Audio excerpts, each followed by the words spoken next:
Well, a hearty good evening to everybody. Welcome to tonight's City Council meeting. It is Tuesday, May 13th, and just an incredible crowd. Really, really proud of all of you. Thank you for being here. We appreciate it. We've got a lot of great stuff to cover, and we'll get started by introducing you to your City Council. Council members Jamison. Here. Karski. Present. Rolfing. Here. Staggers. Present. Aguilar. Present. Anderson. Here. Intamin. Here. Erpenbach. Here.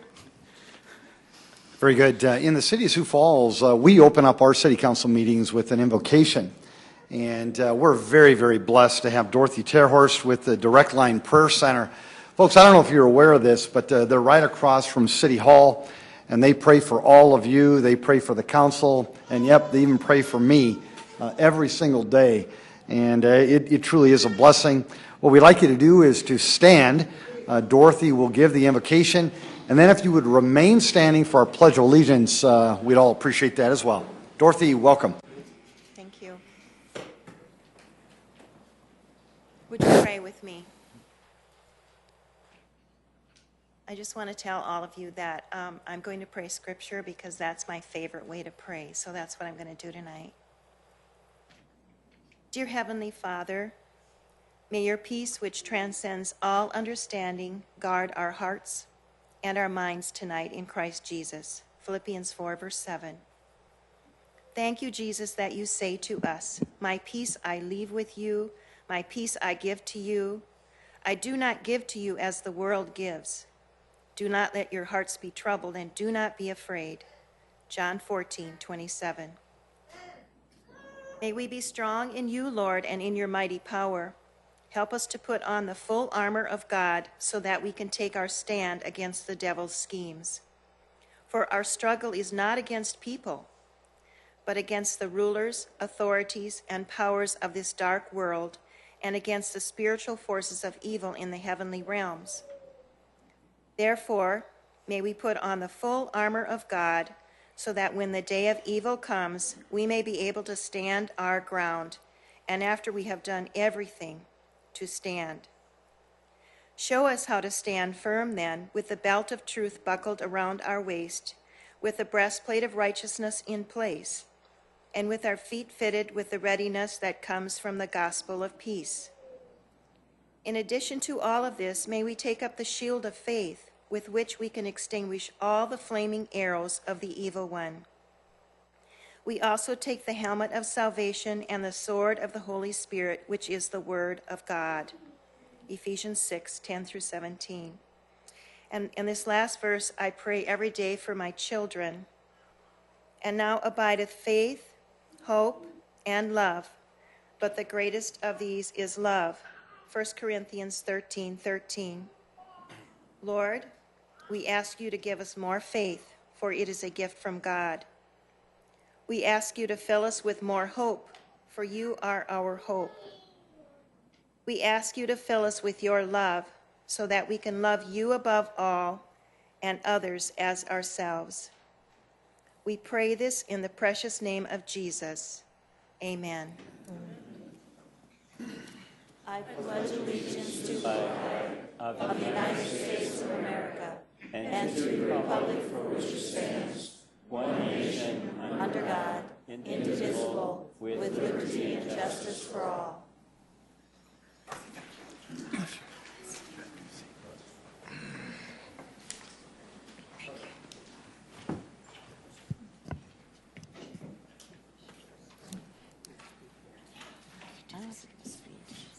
Is it right there?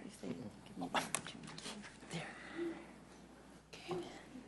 Just keep pressing it.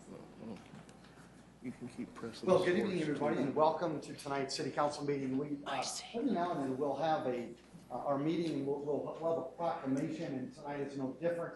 Are the folks from NAMI here tonight? Please come forward. Please come forward. Welcome.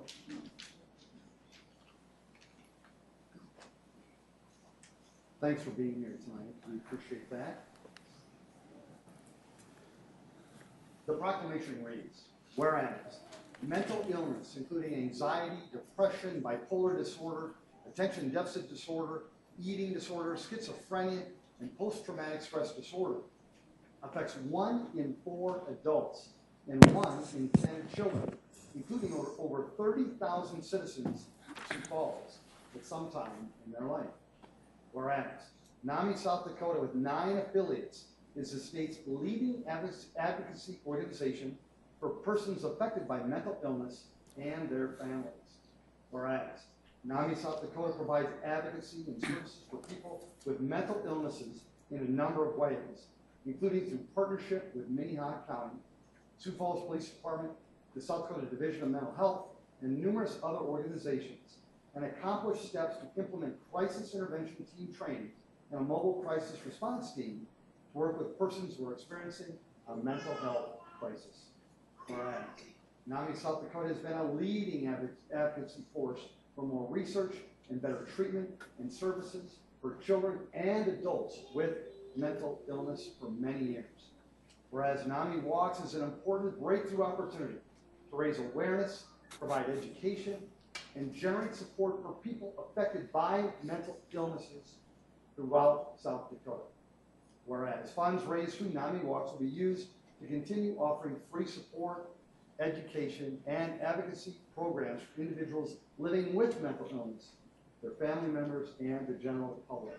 Now, therefore, I am Mike Huther. I am the proud mayor of this town called Sioux Falls, and I do hereby proclaim Saturday, May 17th, 2014 as NAMI Walks Day in Sioux Falls, and I further call upon residents of Sioux Falls and South Dakota to join me in enthusiastically supporting this important event.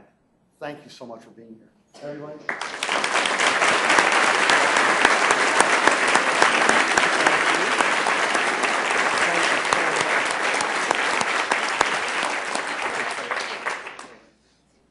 We'll leave some information. In fact, why don't we do this? Let's leave it right as we exit. And again, I encourage you to do that. Yes, thank you. Thank you. Counselor. Now I get to introduce you. This is Counselor Dean Karski, and he's got some very, very important words to relate to teammates. Here you go, Counselor. Thank you, Mayor. Turn the mic on.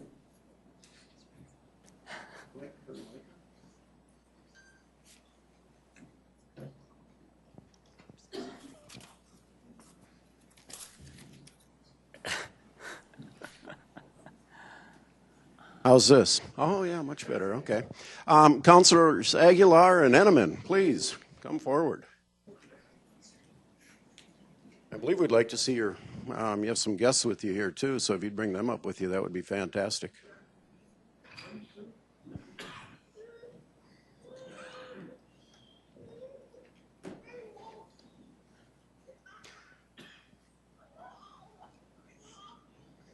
One reluctant one.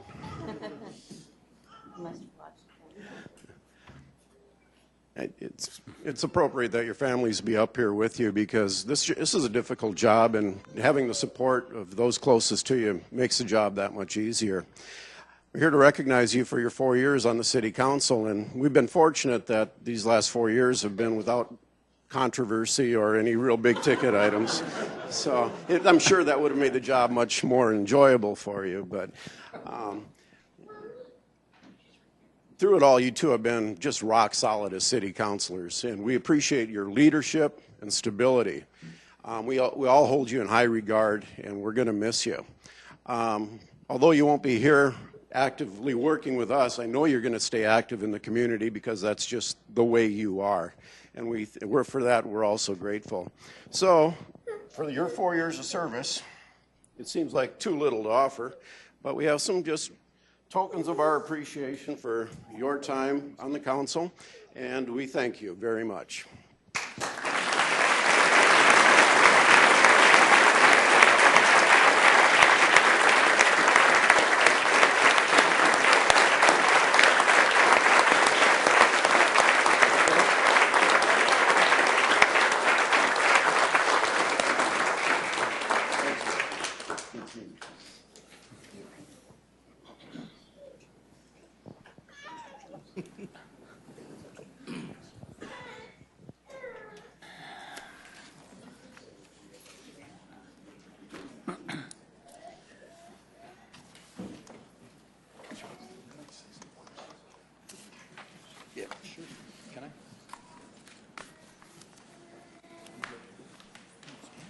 Councilor Karski, thank you so much. I don't think it would be appropriate for us to continue the meeting without at least allowing Councilor Aguilar and Councilor Entman at least an opportunity to engage the people that they've served. I am going to start with Councilor Aguilar. Any comments that you'd like to relay? Yes, I would just like to say it has been a privilege and an honor to serve on this council the past 4 years. Even though there has been a little bit of controversy at times, it has been a very positive experience. I'd like to recognize the employees of the City of Sioux Falls. I think that many times what they contribute to the well-being of the city is not fully understood. I also want to take this time to thank the directors who have helped me with numerous constituent concerns. We have the best 12 directors that any city or municipality could ever want. I will miss my fellow council people. I will miss the council staff. The council staff are great public servants, and they give their all to the community. And finally, I want to thank the voters in the Southeast District for giving me this opportunity.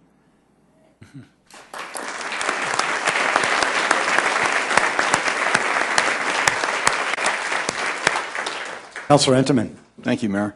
Thank you, Sue. You really actually said it all. I'm almost without words. Serving as city councilor has been an honor and a privilege. I've got to meet an awful lot of fine folks out there, our constituents, and I've met some absolute fantastic city employees.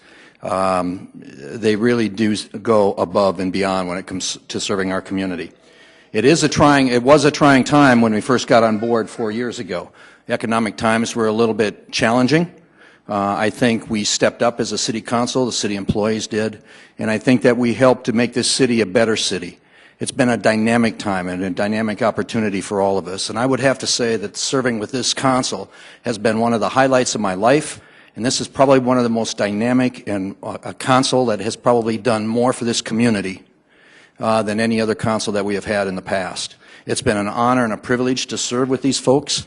We all have our own personalities, there's no doubt about it, but when it came right down to it at the end of the day, what we do up here is really about the city. It was the right time to serve when I got elected, and it's the right time for me to leave right now because of my business commitments that I have with my business.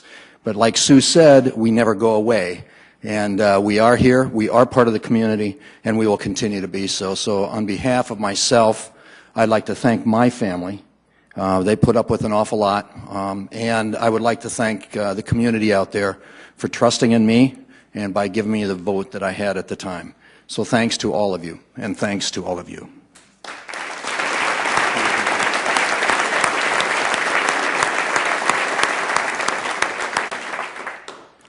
Councilors, great job. Thank you.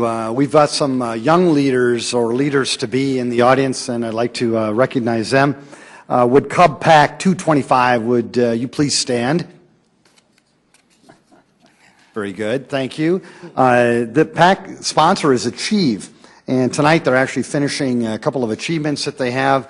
They've done an outdoor flag ceremony, and now they're learning to know their community, and they're doing that by visiting tonight's city council meeting.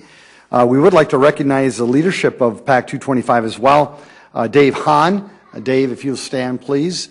Dave Hahn, and then the Tiger Den leader is Dave. The Wolf Den leader is Jeff Burning. The Bear Den leaders are Eric Vasgard and Smith Strain. And then the Webelow leader is Josh Winter. Again, welcome, Cub Pack 225. It's great to have you here tonight.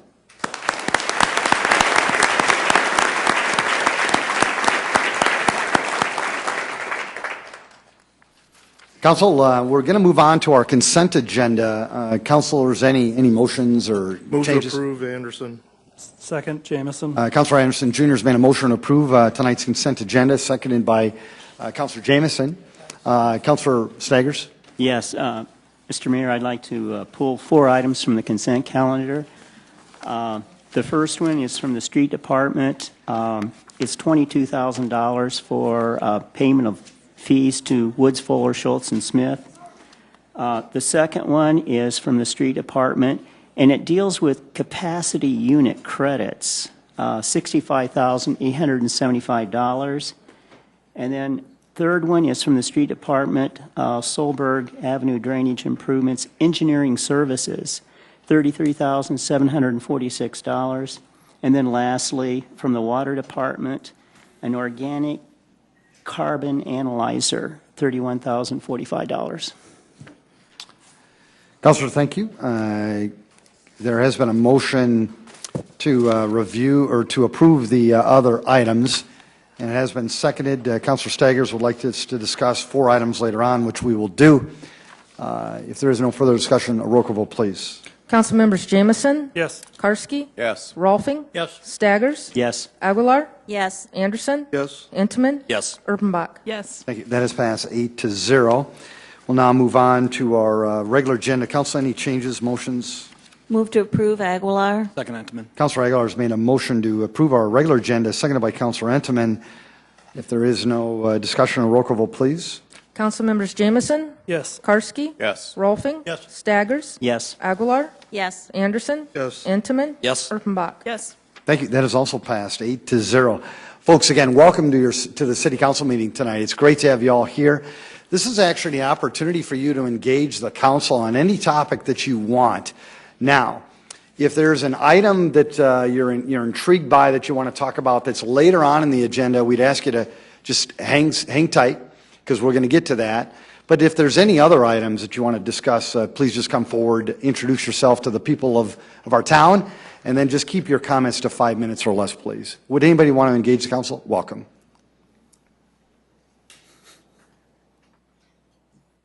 Bruce Danielson, Citizens for Integrity. Tonight, we're going to be hearing several opinions and a few facts.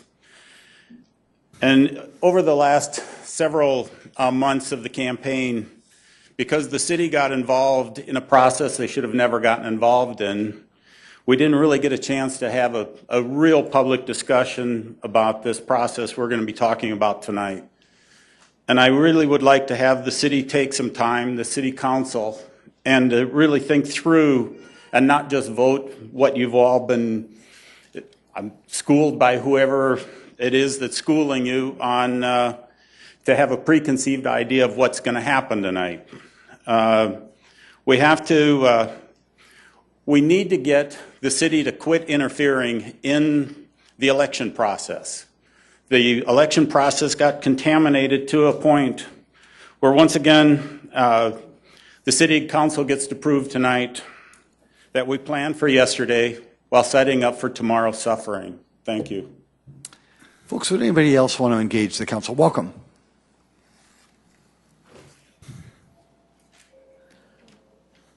Good evening, Council, Mayor. Ms. Weinerman. Al Weiderman from Sioux Falls. Actually, I have a kind of a humorous thing I'd like to point out. And Michelle asked the Scouts, the Cub Scouts out front, if they had question to ask pertaining to the city.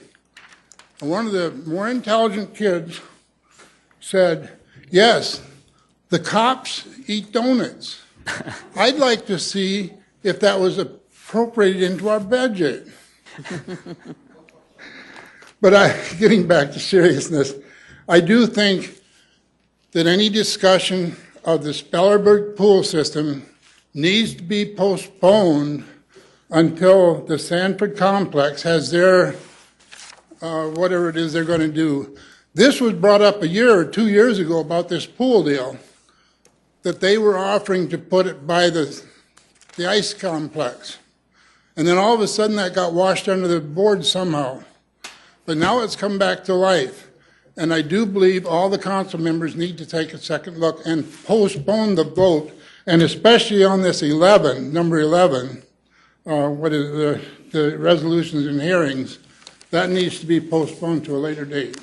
Thank you. Ms. Weinerman, thank you. Mr. Mayor? Folks, just a reminder, the pool issue is going to come up later. It's on the agenda.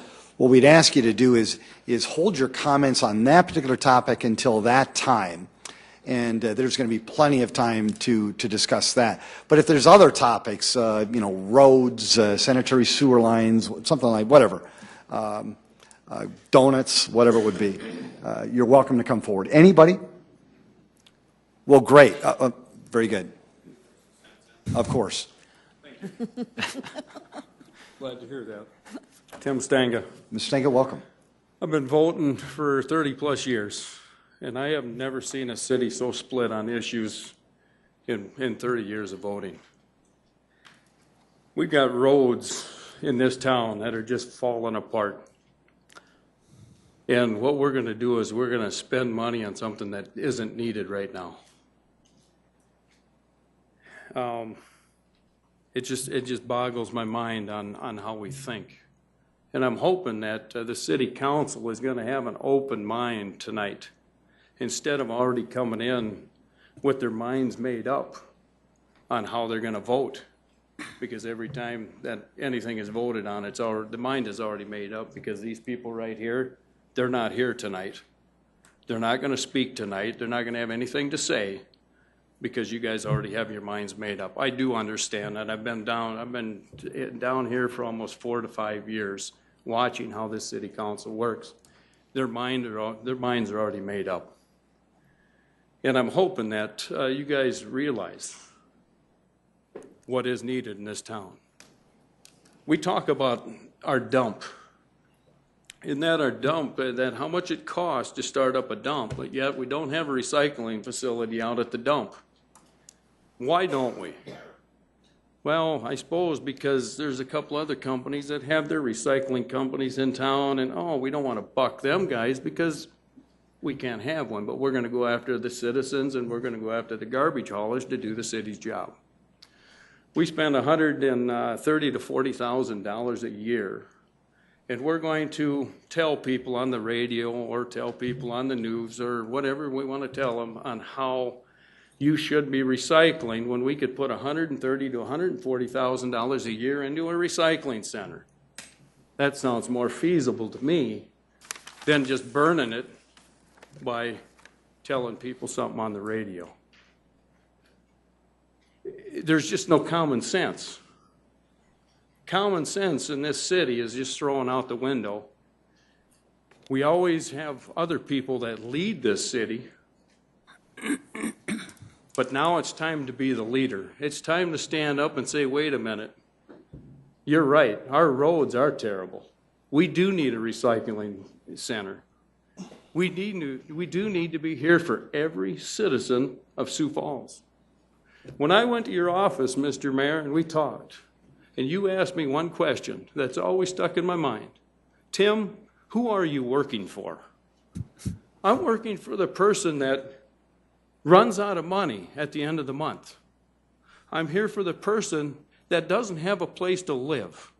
I'm here for children that don't have food on the table. That's who I'm here for. And every time this city council comes out and spends money frivolously, these kids have to suffer because of one reason. There's no affordable housing in Sioux Falls. Affordable housing in Sioux Falls is anywhere from $650 to $800 a month rent. That's not affordable housing. And until we realize that we have to cut the spending, we have to cut the frivolous spending, and realize that there are a lot of citizens in Sioux Falls that are suffering today, and they're going to suffer tomorrow. We got to start going from the heart. We got to start looking at everybody in Sioux Falls, not just special interests. Is there anybody else who wanted to engage the council? Very good. Thank you very much for those comments. We certainly appreciate those. We're now going to move on to the items that Councilor Staggers wanted to discuss. And the first one is review of general conditions for public works. Chad, welcome. Councilor Staggers. Yeah, Chad, I was wondering, why is Public Works spending $22,000 for Woods, Fuller, Schultz, and Smith? We have our own legal department. Why are we spending this money? Chad Heavey with the Engineering Division of Public Works. I believe our 2014 capital program is about $90 million, and those dollars are executed using two means. One would be if it's an architectural project, and then the contract documents we use are a nationally recognized document called the American Institute of Architects Contract Documents. The other work we do, 41st Street, for example, is followed under engineering's general conditions, which are based upon the South Dakota Department of Transportation's general conditions. This outside counsel, who specializes in contract work, we feel can do a review of our documents and then compare those to other nationally recognized general condition documents to find some areas that we may need to strengthen to provide more strength in our general conditions. And yes, we do have our legal counsel. They've reviewed it. We're asking Wood Fuller, who specializes in contracts, who reviews hundreds of contracts a year, to take a look, and I think it's $22,000 that is very well spent. The $22,000, is that just for annually? So every year we do this? No, this is a one-time review. Now, we review them annually. Yes. But it could be in the next 3 to 5 years, maybe we'll go back out and spend another $25,000 having a more thorough review done. But I think when you're talking about the $90 million capital plan that we execute every year, I think this is well worth the money spent. Okay, so once again, in the future, near future, we're not going to be spending this money again, but we decided to spend it in 2014. Yes. Okay. The next, I don't know if anybody else has questions. Yes. I move that we approve this. Second, Erpenbach. It's been a motion to approve this item, seconded by Councilor Urbanbach. Roll call vote, please. Councilmembers Jameson, Yes. Karski, Yes. Rolfing, Yes. Staggers, No. Aguilar, Yes. Anderson, Yes. Intamin, Yes. Erpenbach. Yes. That is passed 7-1. Next item that Councilor Sayers would like us to discuss is 41st Street from Sertoma Avenue to TLS Road. It's an agreement for wetlands functional capacity unit credits. Chad? Yeah, it's $65,875. Can you explain to us what capacity unit credits are? I would be thrilled to. When we do road work, let's say like this year on 41st Street or next year on South Cliff Avenue, we often impact wetlands. And when that happens, those wetlands are controlled by the U.S. Army Corps of Engineers. And so we submit a permit or request a permit for them to work in these wetlands. And they come back and say, after their determination, and they say, okay, and like for instance, we are affecting 1.3 acres of wetlands with the 41st Street project. They then make a determination of how many new functional capacity unit credits we need to create of new wetlands. So we're impacting them on this project. We basically have then a calculation that is done that determines how we have to then reestablish or replace those wetlands. And so that is what this contract is for. We will then purchase these 5.05 functional capacity unit credits from the Tatanka Wetlands Bank. They then will take all the sole responsibility of creating the wetland, monitoring it, and submitting the Corps annual reports for 5 years, and then basically they'll be responsible for this wetland for perpetuity. And the Tatanka wetlands, where are those located at? These banks are in western Minnehaha County, just southwest of Colton, probably 5 miles, near this little lake called Clear Lake. Have we done this in the past with Tatanka? Yes, we did one maybe a couple weeks ago. Who owns that area? Who benefits from this then? The owners is the Tatanka Wetland Mitigation Bank. And it's private, isn't it? It's not. Yes, it's a privately held bank of wetlands that has been approved by the Corps of Engineers for wetland mitigation. Okay, thank you. You're welcome. Mr. Mayor, I move to approve. Second. Karski. It's been a motion to approve this item, seconded by Councilor Karski. Roll call vote, please. Councilmembers Jamison, Yes. Karski, Yes. Rolfing, Yes. Staggers, Yes. Aguilar, Yes. Anderson, Yes. Intamin, Yes. Erpenbach. Yes. Thank you. This passed 8-0. The next item that Councilor Staggers would like us to discuss is called Solberg Avenue Drainage Improvements. It's an amendment to an agreement for engineering services. Chad? Yeah, and this is for $33,746. Quite often we are paying for engineering services. And can you explain the justification for spending $33,746 for this engineering service? Certainly, if you remember last week's discussion about the installation of sidewalks on Solberg, I talked about this drainage project. And so this is a drainage project that we've been working on for 3 or 4 years. It's been postponed once, and then we're bringing it back to construct in 15. And so we have requested our consultant do some items that are out of scope of the original contract. And so they have come back with this amendment for those additional services that we have requested, and it's a fair price. What is the additional services? Several things. We have to have additional property owner meetings. We procured some pipe.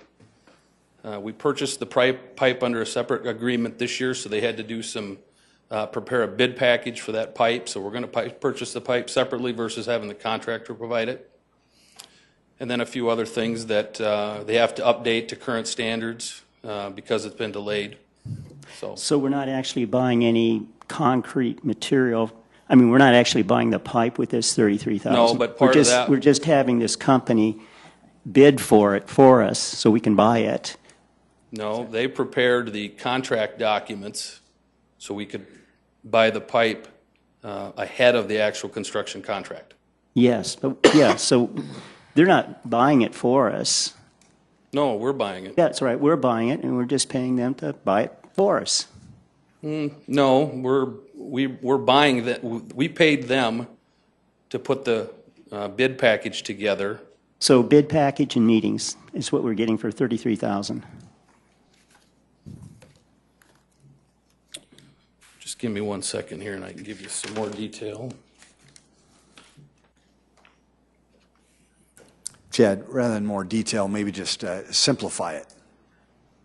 Well, I tried to. No, you did. We've asked them to provide additional services that are outside of the original scope, and that's what they are doing. And a few others of them include, like I mentioned, the preparation of a procurement bid to begin casting box culvert sections ahead of the bid, bring plans, specs, bid items, and details up to current design standards for 2014, update the construction cost estimate, update the project schedule with new proposed timelines to ensure the time provisions in the contract are feasible, adjacent property owner meetings to discuss the updated schedules and planned impacts, and then meet with the private utilities to ensure the schedule change will not affect their utility plans. Mr. Mayor, Thank you, Councilor. I move to approve. Second, Rolfing. There's been a motion to approve this item. It has been seconded as well. A roll call vote, please. Councilmembers Jamison, Yes. Karski, Yes. Rolfing, Yes. Staggers, No. Aguilar, Yes. Anderson, Yes. Intamin, Yes. Erpenbach. Yes. Thank you. This passed 7-1. The final item that Councilor Staggers would like us to discuss is called Furnish a Total Organic Carbon Analyzer. We're awarding a bid. Chad? If you could just explain what that is. The total organic carbon, Could email me back. should I continue? Yeah. The total organic carbon is something that is regulated by the Environmental Protection Agency under the Stage 1 disinfection byproduct rules. And since the city is classified as a surface water system, we're required to collect samples and run those samples to determine the total organic carbon content once per month. The results are used to determine the compliance with the total organic carbon removal requirements as dictated by the EPA. So we run about, first of all, our existing analyzer is 11 years old, and we've been told that we no longer can get replacement parts. And so we run about 30 samples a week. And so to take that to our contract lab, it would cost us about $1,200 a week to have those samples processed, or $4,800 a month, or $62,400 a year. And usually each sample takes probably 5 days to get back, where we can have results back within 6 to 8 hours. And so the $32,000 to replace this analyzer, I think, is the correct way to go. Okay. Thank you. Mr. Mayor. Councilor. Move to approve. Thank you. Second, Erpenbach. It's been a motion to approve this item and has been seconded. A roll call vote, please. Councilmembers Jameson, Yes. Karski, Yes. Rolfing, Yes. Staggers, Yes. Aguilar, Yes. Anderson, Yes. Intiman, Yes. Erpenbach. Yes. That has passed 8-0. Let's move on to item number 5. Second reading and ordinance of the City of Sioux Falls, South Dakota, amending the Code of Ordinances of the city by revising Chapter 50, Utilities Generally. Good evening, Ryan Johnson with the City of Sioux Falls Engineering Department. The proposed change to the ordinance I have in front of you tonight is to require individuals to cap their sanitary sewer and water main services prior to raising or demolishing their building. Sanitary sewer and water service capping permits must be obtained from the City of Sioux Falls, along with raising permits. This ordinance modification was brought to the March IRAB meeting and got their support at that time. A couple questions were asked at the first reading. I'd like to answer those tonight. First, the capping services, the contractors must be insured and bonded because they will be doing some work in the right-of-way to complete the capping.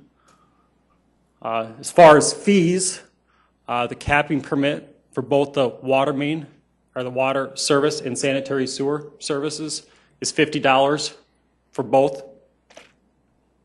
And it's $20 for the fee on the raising permit. Because those are the only questions that were asked. That's all I have to present tonight, and I would certainly help answer any questions I can now. Great job. Thank you. Folks, this is a second reading, so you actually have the opportunity to engage the council. Would anybody want to talk about this topic? Council? Move to approve, Intiman. Second, Karski. Councilor Intiman has made a motion to approve item 5, seconded by Councilor Karski. Councilor Staggers. Yeah, just a quick question. Why is it necessary to charge $50 for a piece of paper to go out and cap something, and Sure. $20 for another piece of paper to raise something? The capping pieces, the contractor would go down and get a permit and fill out that application. At that time, when they actually perform the work, we send an individual out there to verify that it's capped per city standards. So route to and from the project site back to City Hall. And then from there, they take those field measurements and enter it into a database for our GIS department. So in the future, we can go back and locate that accurately. So all in all, there probably touches 4 to 5 people's hands, anywhere from an hour to 2 hours worth of effort. Okay, thank you. Council, very good. Roll call vote, please. Councilmembers Jameson, Yes. Karski, Yes. Rolfing, Yes. Staggers, Yes. Aguilar, Yes. Anderson, Yes. Intiman, Yes. Erpenbach. Yes. Thank you. That has passed 8-0. Item 6. Second reading and ordinance of the City of Sioux Falls, South Dakota, conveying Track A of Lot 1 of Carlson's addition to the City of Sioux Falls, Lincoln County, South Dakota, except Lot H1 contained therein. This property is located east of 57th and Minnesota Avenue. In 2010, we reconstructed that portion of 57th Street. And during the project, we purchased property and realigned the intersection of Wildwood Circle and Heatherwood Circle, eliminating the offset intersection. The city no longer needs the land in yellow on your map, and the City Council declared this property surplus in November of 2013. The property is about a half an acre in size, is zoned residential, and was appraised at $35,000. In February, we offered the property for sale through sealed bids and received one bid of $37,513. Tonight is the second reading to convey this property to that bidder, and engineering recommends approval. Folks, another second reading. Anybody interested in engaging the council on this topic? Thank you. Move to approve, Karski. Second. Councilor Karski's made a motion to approve this item, and seconded by Councilor Aguilar. A roll call vote, please. Council members Jamison? Yes. Karski? Yes. Rolfing? Yes. Staggers? Yes. Aguilar? Yes. Anderson? Yes. Entenmann? Yes. Erpenbach? Yes. Thank you. That is passed 8-0. Item 7. Second reading, an ordinance of the City of Sioux Falls, South Dakota, providing supplemental appropriations, park and recreation, $11,180,776. Don? Good evening, Mayor and City Council members. Don Kearney with Parks and Recreation. This is the second reading of the ordinance that we presented to you last week at your Tuesday night's meeting, and it would complete the funding for an indoor aquatic center at Spellerberg Park. The proposed plan would be to use capital surplus dollars so that we would not be required to use any bond funding to complete the construction of an indoor aquatic center at Spellerberg. Before I turn it over to a question of Tracy Turback, our finance director, and myself, I would like to highlight some of the 10 different sites that our aquatic facility master plan consultant looked at as he evaluated our city for indoor aquatic facility locations. Those included Sherman Park, Longfellow Elementary School, Nelson Park, or the former Drake Springs location, Spellerberg Park, Sanford Sports Complex, the School for the Deaf, Frank Olson Park, the Ice and Recreation Center site, Keene Park, and potentially vacant land in the southwest portion of our city. With that, I know Tracy and I would be available for any questions you might have. Don, Tracy, do you want to speak before I go to the public?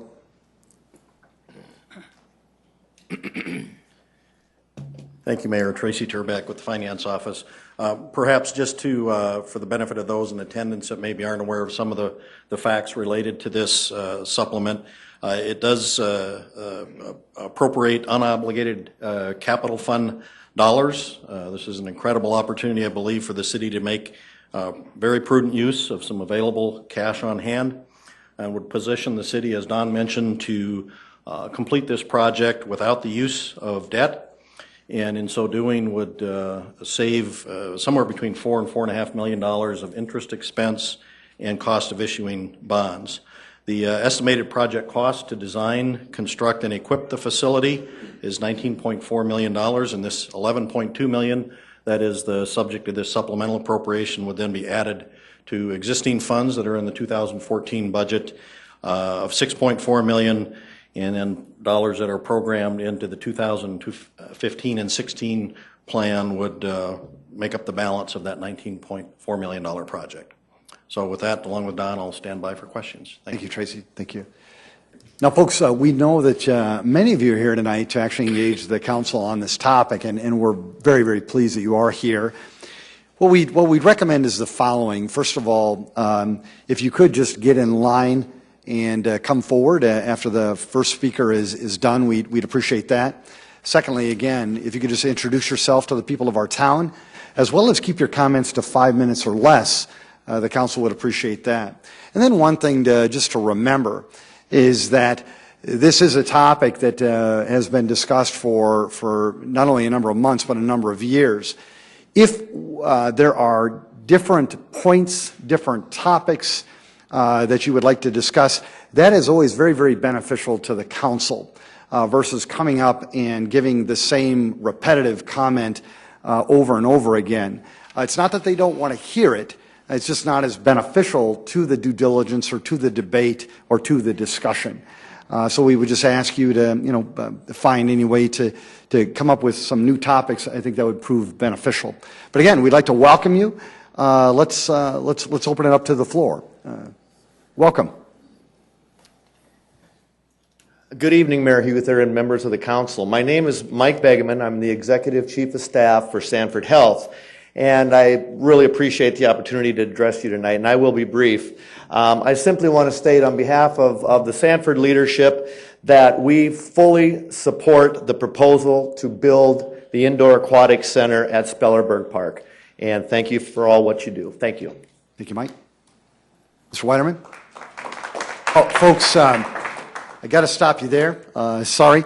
Well, again, first of all, welcome. It's good to have you here. We love the emotion, but the council does not want clapping. They don't want cheering. They don't want swearing, anything like that. We'll just continue the dialogue. Welcome, Mr. Weiderman. Thank you, Council. Again, I.L. Weiderman from Sioux Falls, Mayor.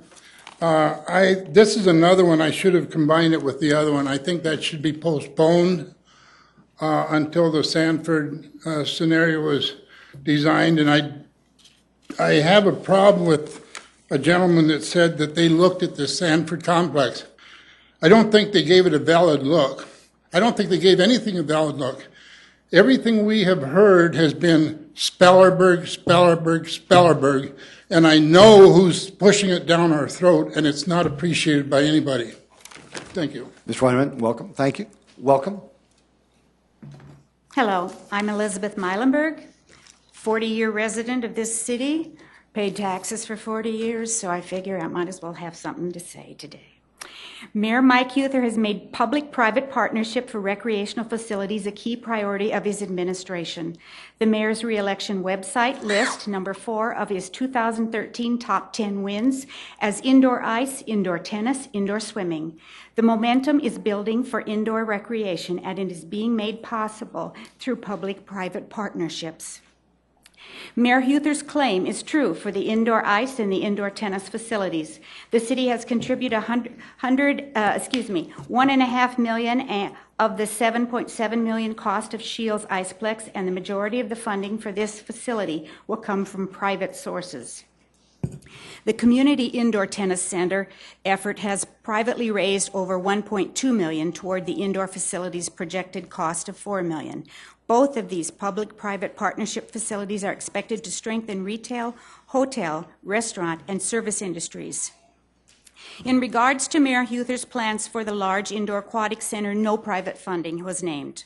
Now, with Sanford Sports Complex offering to our city land valued between $1.5 and $2 million, as well as a yet-to-be-determined amount of money, it would be most prudent for the council to defer their vote and wait for the finalized offer from Sanford Sports Complex to be released in approximately 3 months. There should be no rush to spend taxpayers' money, but instead the prudence to spend it wisely.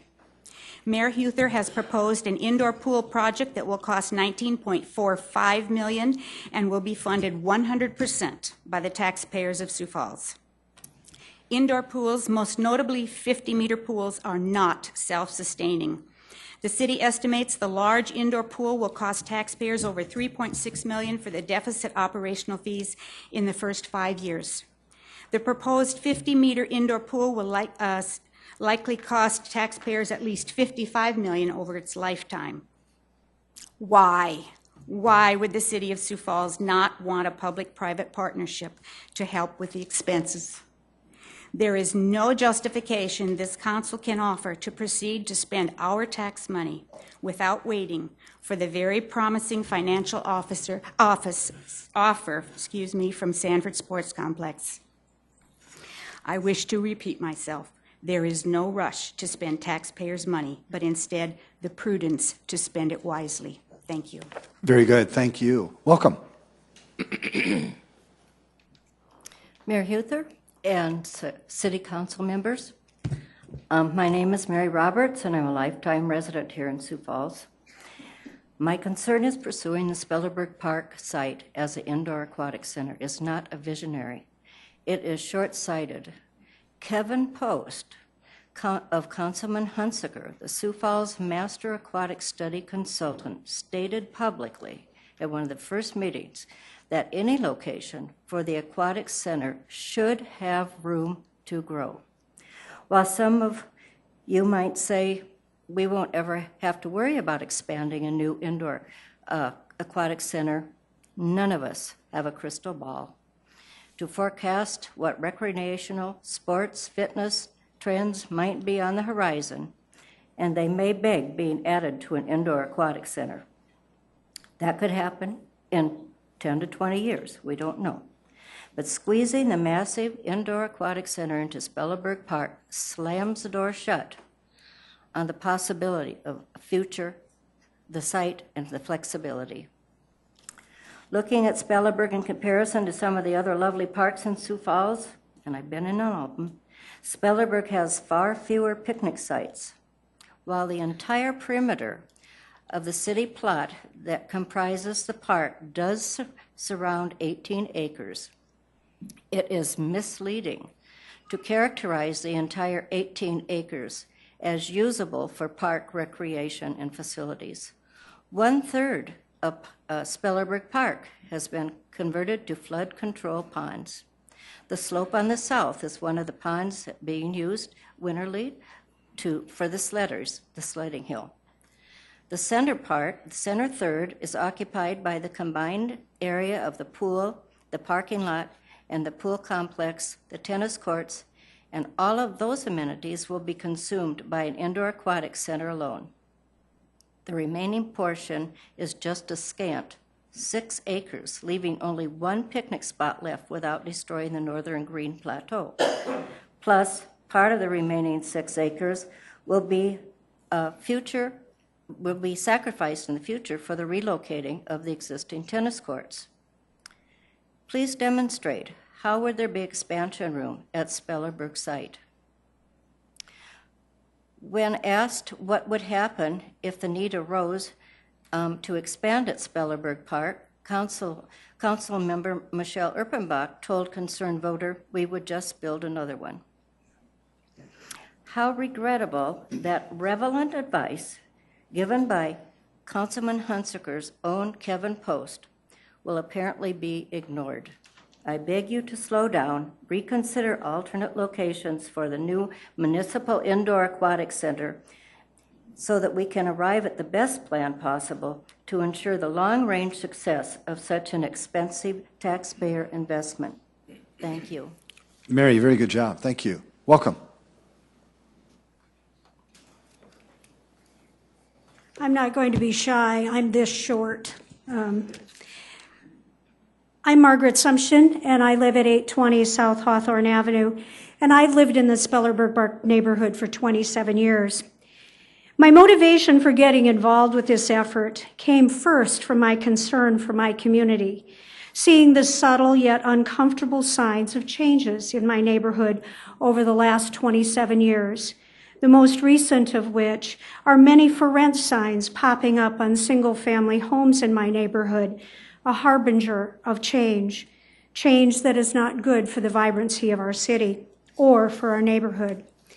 I have watched the process too, the political process and the community process. A failed attempt in 2007 to utilize the Drake Springs site was my first surprise.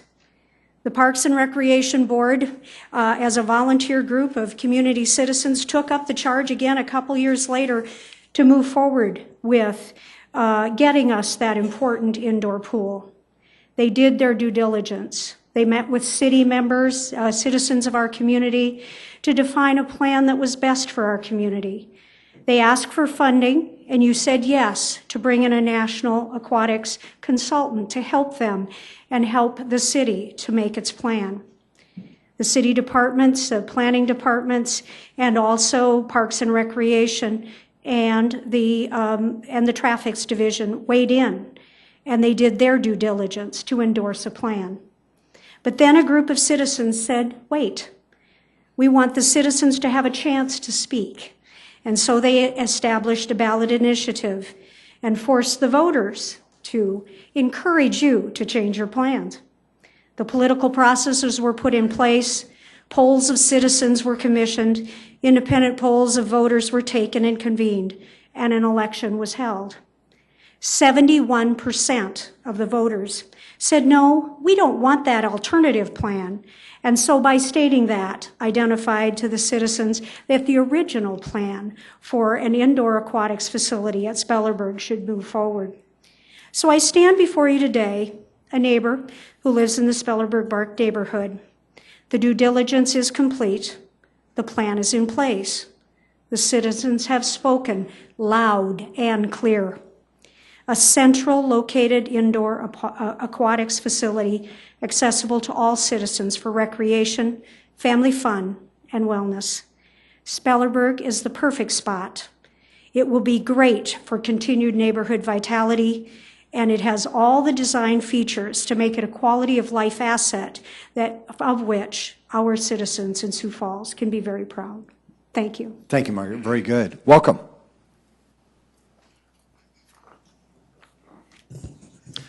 Mayor Huther, members of the council. I am Representative Manny Steele from District 12. Spellerberg Park is in my district. The statement that I have to read is from Tom Munster. He got stuck in Chicago, so I was asked to read this for him. And he wrote, I have studied the aquatic facility master plan to evaluate the potential impact on the VA facility located next door to Spellerberg Park. After evaluating the information to date about the plan, I have learned there are some pros and cons of the Spellerberg proposal. I would like to talk about one item of particular interest, the deed for Spellerberg Park.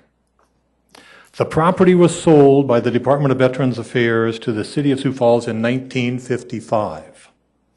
The deed states that the land is to be used as a park, and the city's use of the land cannot interfere with the care or treatment of the patients in the Veterans Administration Hospital. The deed states that if the city violates the covenants of the deed, then the property will revert to the VA's ownership.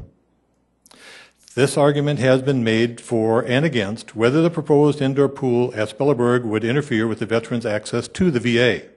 However, no one can say for certain how the proposed indoor facility would affect the veterans. During the city's informational meeting held to discuss the indoor pool parks and rec, the Indoor Pools Park and Rec Director, Don Carney, stated that the city has not requested a legal opinion on the question of whether the proposed use of the park would violate that deed. Director Carney said in media reports that it was his opinion that the proposed indoor pool would not violate the deed. Director Kearney has also stated the city has not raised the issue of the deed with the Sioux Falls VA. The VA has not provided any statement or assurance that the proposed indoor pool would not interfere with the care or the treatments of veterans. The first step in the development of any real estate is to have established clear title and whether the proposed plan would violate any covenants of that property. Clearly, this work has not been done yet for Spellerberg. It is premature to move forward with this plan for an indoor pool at Spellerberg until the city can receive confirmation from the VA and the city attorney that the proposed plan will not violate the terms of the deed. To do otherwise is putting the city's investment at risk unnecessarily. I respectfully request the City Council delay any action on the proposed indoor pool plan until the city has confirmed the plan will not violate the terms of the deed to Spellerberg Park. Thank you for your attention. From Tom Munster. I would just like to add in my own words that as a veteran, I myself am deeply concerned about this. I would like to see an indoor pool somewhere in Sioux Falls. But to vote on this issue without confirmation from the VA would be totally, I feel, out of line. It would be risky, and it would be inappropriate at this time. Thank you. Representative Steele, thank you for your service. I appreciate that as well. And folks, I just want to let you know, very, very good. All of the dialogue to date, or to this time, has all been separate, distinct, unique. I truly appreciate it, and I know the council does too. Welcome. Welcome. Thank you, Mr. Mayor Huther and council members. My name is Susie Patrick. I'm a second generation to attend grade school at Mark Twain, and I spent many afternoons as a kid at Spellerberg Park as it was a short walk from my grandparents' house at 22nd and Glendale. I returned to Sioux Falls 17 years ago to raise my kids, who became third generation to attend Mark Twain Elementary. Kim, my husband, and I often remark that the decision to move to Sioux Falls was the best one we've ever made. What we have experienced since returning is that Sioux Falls is a growing and vibrant community with forward-thinking leaders, strong government with solid financials, and a quality of life second to none. Thank you for serving on the City Council and making these decisions that continue to move our city forward in positive and productive ways. I'm a small business owner that appreciates these forward-thinking decisions. Improving the amenities offered in Sioux Falls impacts not only my business, but other existing businesses as well as new ventures that open shop in our community. Tonight you are voting to build an indoor aquatics facility at Spellerberg Park. An indoor aquatics facility would add an asset to the community for all to enjoy, keeping our city vibrant and growing. An indoor aquatics facility at Spellerberg would ensure that it would be accessible to all, providing a quality of life asset to meet the needs of a diverse group of citizens across the whole city. Many cannot wrap their arms around what this will mean for Sioux Falls because we've never had a public indoor pool. We've talked about it for decades, but the idea is just that, a concept. So I'd like to take a minute and put an image in your mind, and I'd like to liken an indoor aquatic center to a public library. A community asset that can be used by infants, toddlers, teenagers, young professionals, middle-aged couples, as well as the elderly. Swimming is a lifelong recreational and wellness activity. Therapy pools and current channels provide wellness options for citizens of all ages, and the recreational aspect of water encompasses young and old alike. Building the aquatics facility in a central location provides the greatest possibility for use by all of these user groups. The time is now. The voters have spoken. I urge you to vote to continue to move the concept of an indoor pool at Spellerberg Park closer to reality. Continue to make decisions that our financially strong government and forward-thinking leaders support. Thank you. Thank you, Susie. Welcome. Hello, my name is Wayne Fleischacker. Okay, I live about 6 blocks.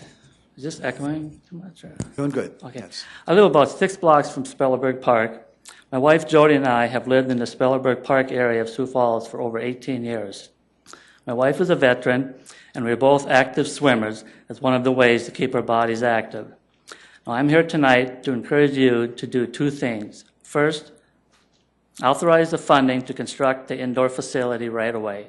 And second, make the location be at Spellerberg Park. Now, when you think about building an indoor pool, it often comes to the needs of kids and families. Now, Jody and I don't fit the typical target group for a recreation center, but I can assure you that the concept of the indoor pool, as it has been presented, has features for everyone.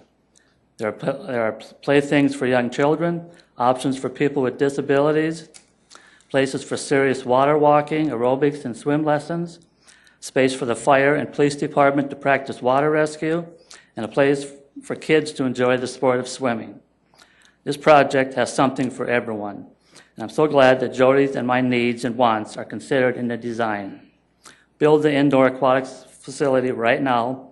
Build it at Spellerberg. We are ready as a city, and as a neighbor in Spellerberg, I speak for myself, my wife, and many of our neighbors. We are ready in the Spellerberg neighborhood to embrace this wonderful new pool. Thank you. Thank you, Wayne. Welcome.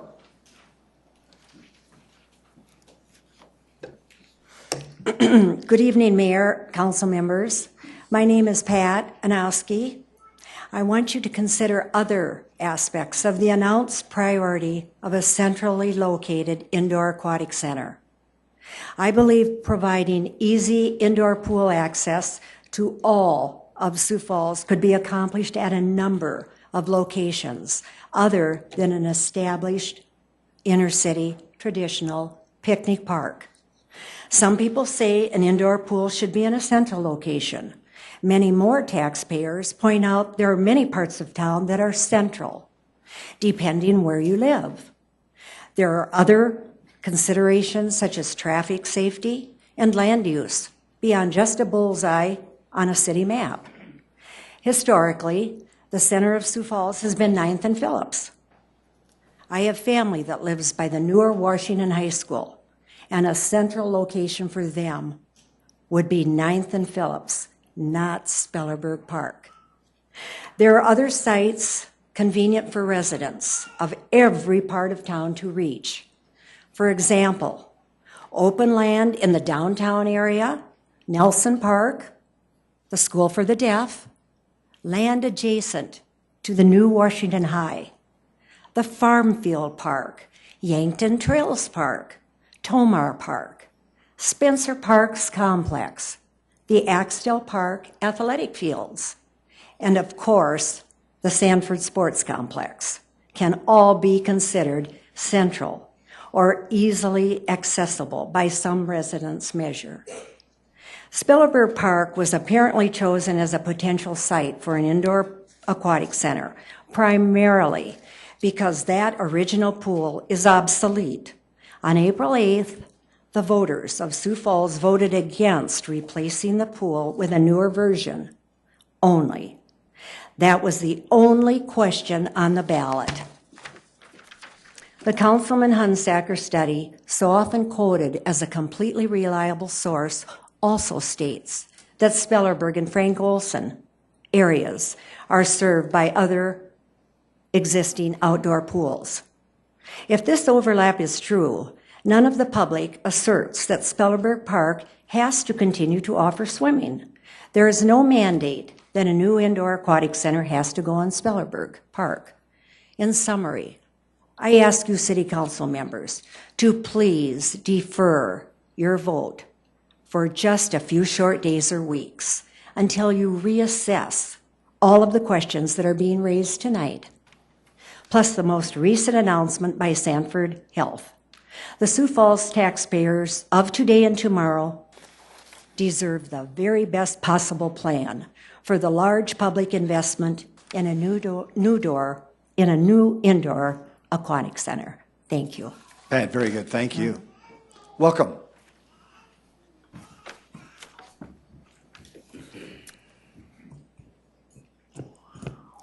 Mayor Huther and City Council, first of all, thank you for your time and thank you for your service. My name is Paula Party. I live in South Central Sioux Falls. I support building an indoor public pool at Spellerberg Park. As a physician, I believe in the health benefits of water exercise. As a mom and a citizen, I believe in the quality of life benefits to kids and Sioux Falls residents of having a centrally located public indoor pool accessible to all. I grew up in Brookings, which long ago had public indoor swimming available. Though my parents were not swimmers, all 8 kids in my family could affordably learn to swim for exercise and recreation.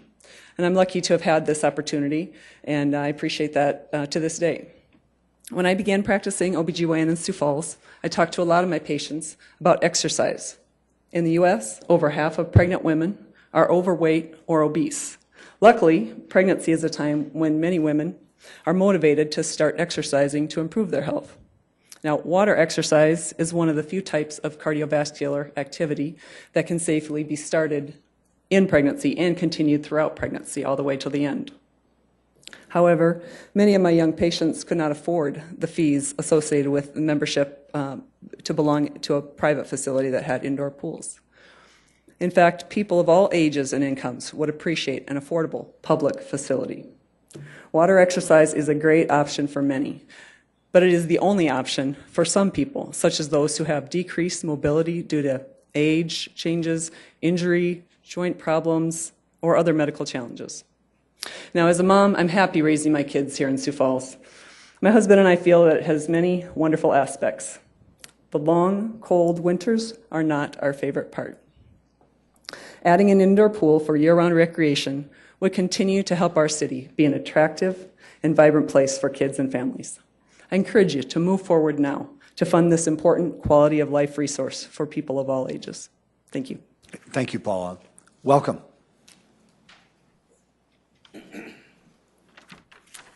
Good evening, Mr. Mayor, Councilor Urbanbach, and other councilors.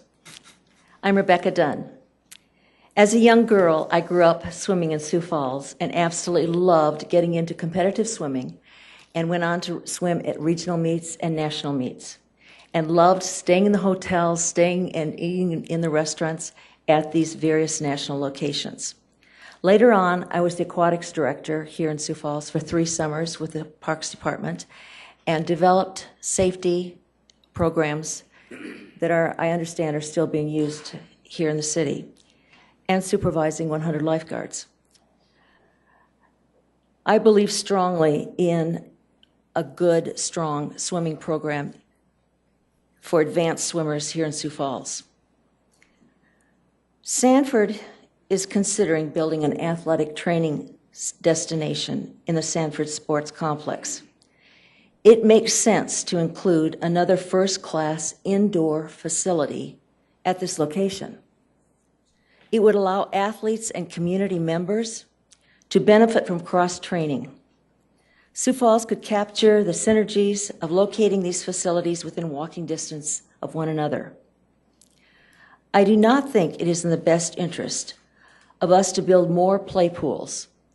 Having lived outside of South Dakota and Hawaii and Dallas and then returning to Sioux Falls, I was shocked to see how many little play pools there are. This is wonderful to get wet, but they're not learning to swim laps. They're not learning the skills that the former speaker was talking about at the play pools. We also have private water parks, and the city should not compete with the private businesses. By providing high-quality public pools that will allow residents to learn to swim and enjoy the traditional pool, will develop real swimming skills. The taxpayer deserves to reserve the best return on their indoor pool investment. The indoor pool should be located where there is room to expand and as the facility grows. I foresee us training future Olympians here in Sioux Falls. There should be enough parking spaces for swim meets. There should be land nearby available for the hotels, restaurants that I was previously speaking about, and other commercial development. People and children particularly deserve to have an indoor pool plan that can serve the needs of the city for the next 20, 50 years. It is more important to get the indoor pool plan done right than to get an indoor pool built right now. I believe it would be prudent to get the Sanford proposal and with its financing on the table so that because citizens voted on the proposal for Sanford without the Sanford proposal on the table. I think we can best make decisions when all the finances are on the table for both facilities. Thank you, Mr. Mayor. You bet. Rebecca, thank you for being here tonight. We appreciate it. Welcome. Hi, I'm Tom Van Bakeren. Thank you for those of you that replied to my email, and especially Mr. Karski for stopping by out on the front step. Nothing better on a nice day than looking across the park, watching the kids play softball and the picnic going on. It was great. Thank you. A few weeks ago, I had changed my mind. I thought, wouldn't it be great just to be able to step out my front door and be swimming just a few minutes later? Parking? No big deal to me. There are no parking signs right in front of my home.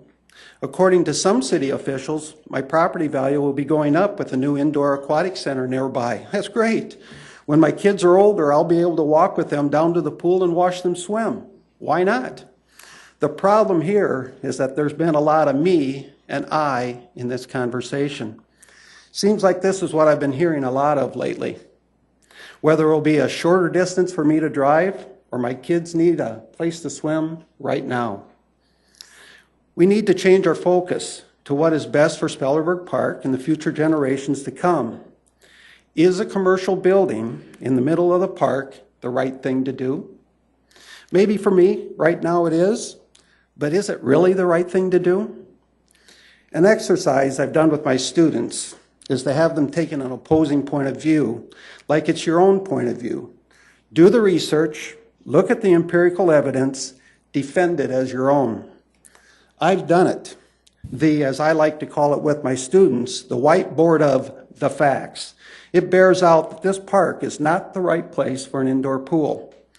I'm not going to repeat all these facts, which you're hearing tonight, which entail everything from the lack of parking to the absence of surrounding infrastructure to support it. But rather, I want you to open your minds. I'm concerned when people talk about the decline of the Spellerberg Park area. What decline? In the true Spellerberg neighborhood, we are a vibrant community. We have a shopping area, we got restaurants, schools nearby, beautiful homes in the area. Who else can say that? It concerns me when people talk about no pool at Spellerberg. Well, what are we going to do?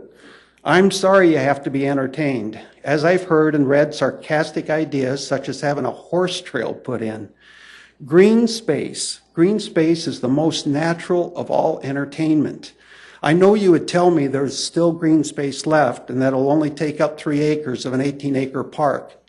What about future people sitting right where you're at right now? What if parking becomes a real issue because of poor planning right now? Could not the flat area to the north of the proposed aquatic center become a parking lot?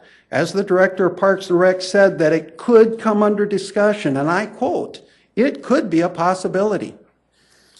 I'm concerned when I hear that the council and mayor have looked extensively at all the options. Have you? Did the idea of an indoor pool at Spellerberg first come about when it was known the outdoor pool needed replacement, and the idea of the indoor pool started at that time and not when the Hunsaker report was presented? Will you take the time to look at the recent developments at the Sanford complex with a new open mind, or do you have a fixed mindset? Is there a possibility that you can save the city millions of dollars with a pool partner? Should you not explore that possibility just for a little bit? Is it not worth it for the people of Sioux Falls, even though it means some may have to drive an extra 5 minutes to get there? The pool will be built. I'm sure it will in a timely manner. It's going to be built. Step back, explore the facts. Challenge your fellow council members to do the whiteboard exercise. Be progressive, please. Green space is a gift to all of us in this city and to future generations to come. Please have a growth mindset and not one that is fixed. Defer this vote, please. Thank you, Tom. Really good job. Welcome.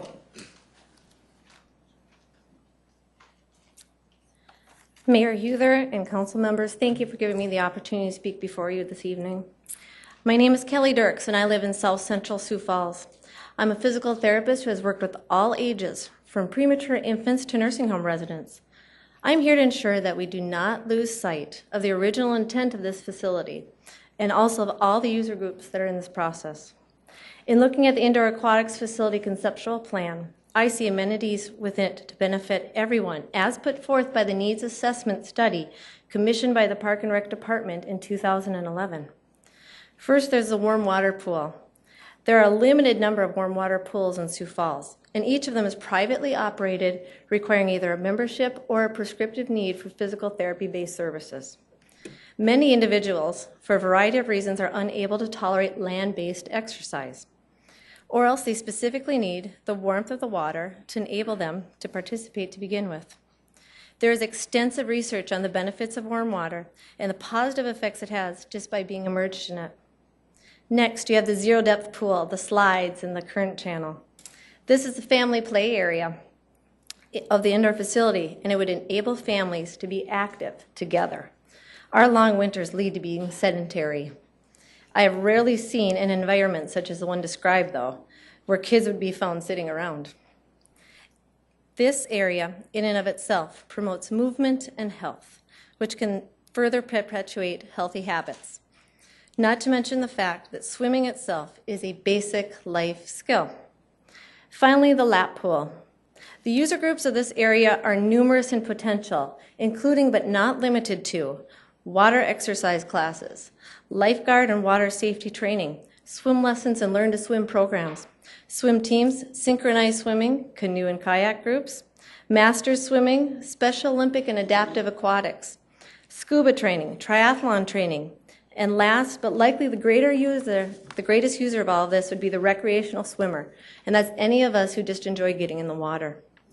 To make this plan most effective and meet the needs for all the ages and all of these abilities, it has to then be accessible and in a location for our city to enjoy. Locating this facility centrally at Spellerberg Park would make it a true asset for the whole community. This decision is not one that's been made in haste. It has been well thought out and well researched and now voted upon with an overwhelming outcome to build the Sioux Falls Indoor Aquatic Center at Spellerberg Park. I urge you to get this done, to follow your constituents, and let's build this now. Thank you for your time and your service. Kelly, thank you as well. Council, is just going to let you know we're at the 45-minute mark. 13 folks have given their testimony, and I will say for the first time in 4 years that I've been your mayor, we've had no duplication of topics. I don't think that's ever happened before.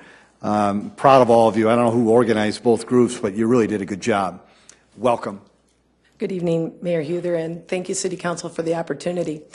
And because most of what I would like to say has been said, I don't want to duplicate. But as I sat in the chair at this meeting, as well as many other meetings, I'm looking up, and you don't see what's behind you, but you know what's behind you, and it's the screen. And it's to our right and to our left, and it's right here in front of me. I didn't realize. But I keep looking at that, and the word that comes to my mind is amenities. And the first thing we see is our namesake. It's the Falls of the Big Sioux River, for which I have tremendous admiration and respect. And growing up in Brookings, like one of our other speakers, from a family of 8, like she, I grew up in a town that had inexpensive access to indoor pools. And for that, I am truly grateful, because I became a swimmer. My kids are swimmers. I'm very much passionate about swimming, but that's not my only passion, because in that same screen is another amenity, and that is the beginning of the bike trail. And with these hands and feet, I was meant to be in a pool, but I've taken up running because I'm also a physical educator, and I'm passionate about taking care of your health, and I'm passionate about encouraging it. So every morning, whether I want to or not, I get out and I hit the bike trail, and this was a very long winter. And I don't pay a membership to the bike trail. There's no card swipe. There's no can to put my quarters in, nothing. It's just there for me or anyone else. And I'm very grateful for that.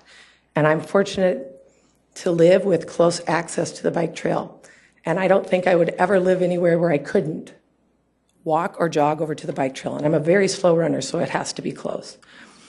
But when I see that, I see amenities. And that's what I see a public indoor pool. It's an amenity. It brings value. It brings opportunity. It brings an amenity to all. Just like the falls, we don't go there every day, but we all go there eventually. That's the first place I want to take people when they visit. And the bike trail leads us right to that falls. And both are expensive to maintain. Parks, bike trails, pools, we're not going to say that they're making money for you, but then we can't put a dollar sign on what they do bring.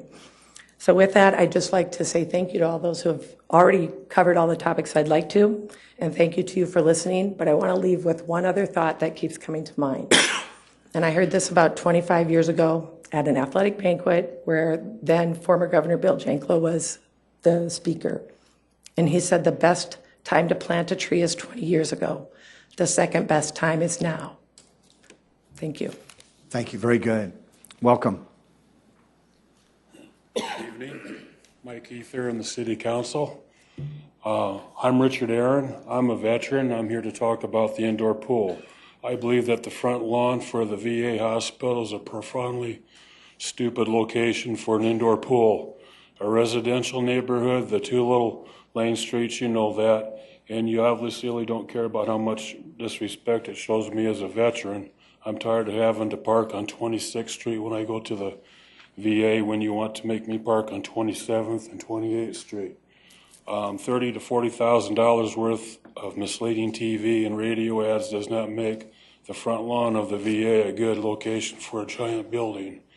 Even the aquatic center fly-through on SiouxFalls.org is misleading. It makes the VA hospital look like it's a half a mile away. It's not. It will be just across the parking lot of this indoor aquatics center. Imagine the Hy-Vee at 10th Street and Kiwanis plop down between Western and the hospital. That Hy-Vee is 45,000 square feet, and what you're pushing is a 70,000 square foot building. I told you now what I think, now I'm telling you what I'm doing. I spent some time with an experienced attorney.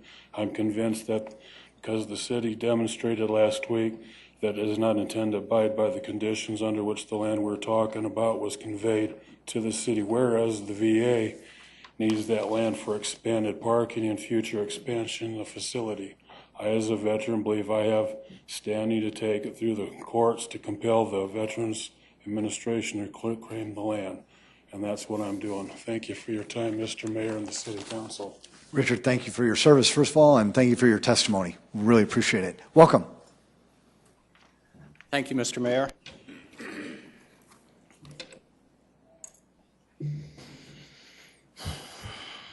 Mr. Mayor and members of the City Council, I'm John Mathias of Sioux Falls, a native of Sioux Falls and a native of the Spellerberg Park neighborhood. I'd like to thank you for the generous time you've given each and every one of us to speak this evening and the opportunity to share our concepts with you. Thanks for the opportunity to present a variety of facts and opinions for your consideration. Many of the concerns expressed tonight were also expressed at all eight of the public information meetings held in March. While we understand the busy schedules of each city councilor and the mayor, most city councilors and the mayor were not present at the majority of the public information hearings. You may well have not heard the voices of voters who didn't or couldn't vote on April 8th, or those that voted yes on initiated Measure 2. I trust you will give serious consideration to their voices now.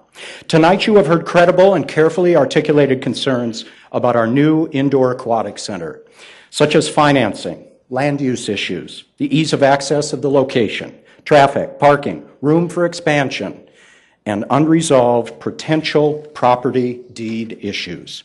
Each and every one of these concerns represents questions unanswered, details not clarified, plans not revealed. While 70% of voters voted no to replacing the obsolete outdoor pool at Spellerberg, that is the only question answered by the April 8th election. A simple affirmation or denial of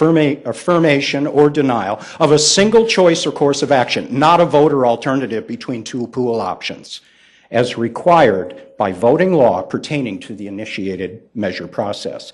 There is no objective correlation between, and no valid conclusion can be made about the outcome of that vote and the location of an indoor aquatic center. While 70% of voters answered no, I believe it behooves you, the members of this representative municipal citizen body, to bear in mind this election result reflects the voice of just 22,193 voters, about twice the concert capacity of the Sioux Falls Arena. 22,193 voters out of a city population of about 160,000. Less than 15% of the Sioux Falls population are being relied upon to decide on a 30 to 50-year taxpayer obligation, representing a best-case scenario of a 30, 40, 50 to $70 million taxpayer commitment over the course of the life of this facility.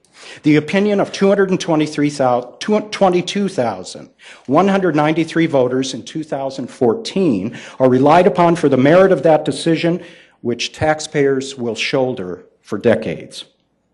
A 21st century indoor aquatic center shoehorned into Spellerberg Park, strangled by post-war two-lane village roads, underserved by off-street parking with no room for unforeseen expansion. Polls conducted by special interest groups are being cited by elected officials as credible evidence supporting this decision. Meanwhile, results from an Argus Leader poll conducted just last weekend showed nearly 80% of respondents chose the Sanford Sports Complex over a Spellerberg location. Should this overwhelming sum of voices not be afforded the same credence being afforded A, other paid polls, and B, the results of the April 8 election swayed by indoor pool propaganda and bought by deep-pocket special interest donors? There is an old adage that those who ignore history are doomed to repeat it. It is more important that you make the right decision than for you to make it right now. A brief delay to consider the latest opportunities presented by Sanford Health could save Sioux Falls taxpayers millions of dollars over your present plan. We can do better for the taxpayers and citizens of today and tomorrow. I urge you to delay your vote tonight until you can make a more informed decision. Thank you. Thank you very much, John. Appreciate it. Welcome.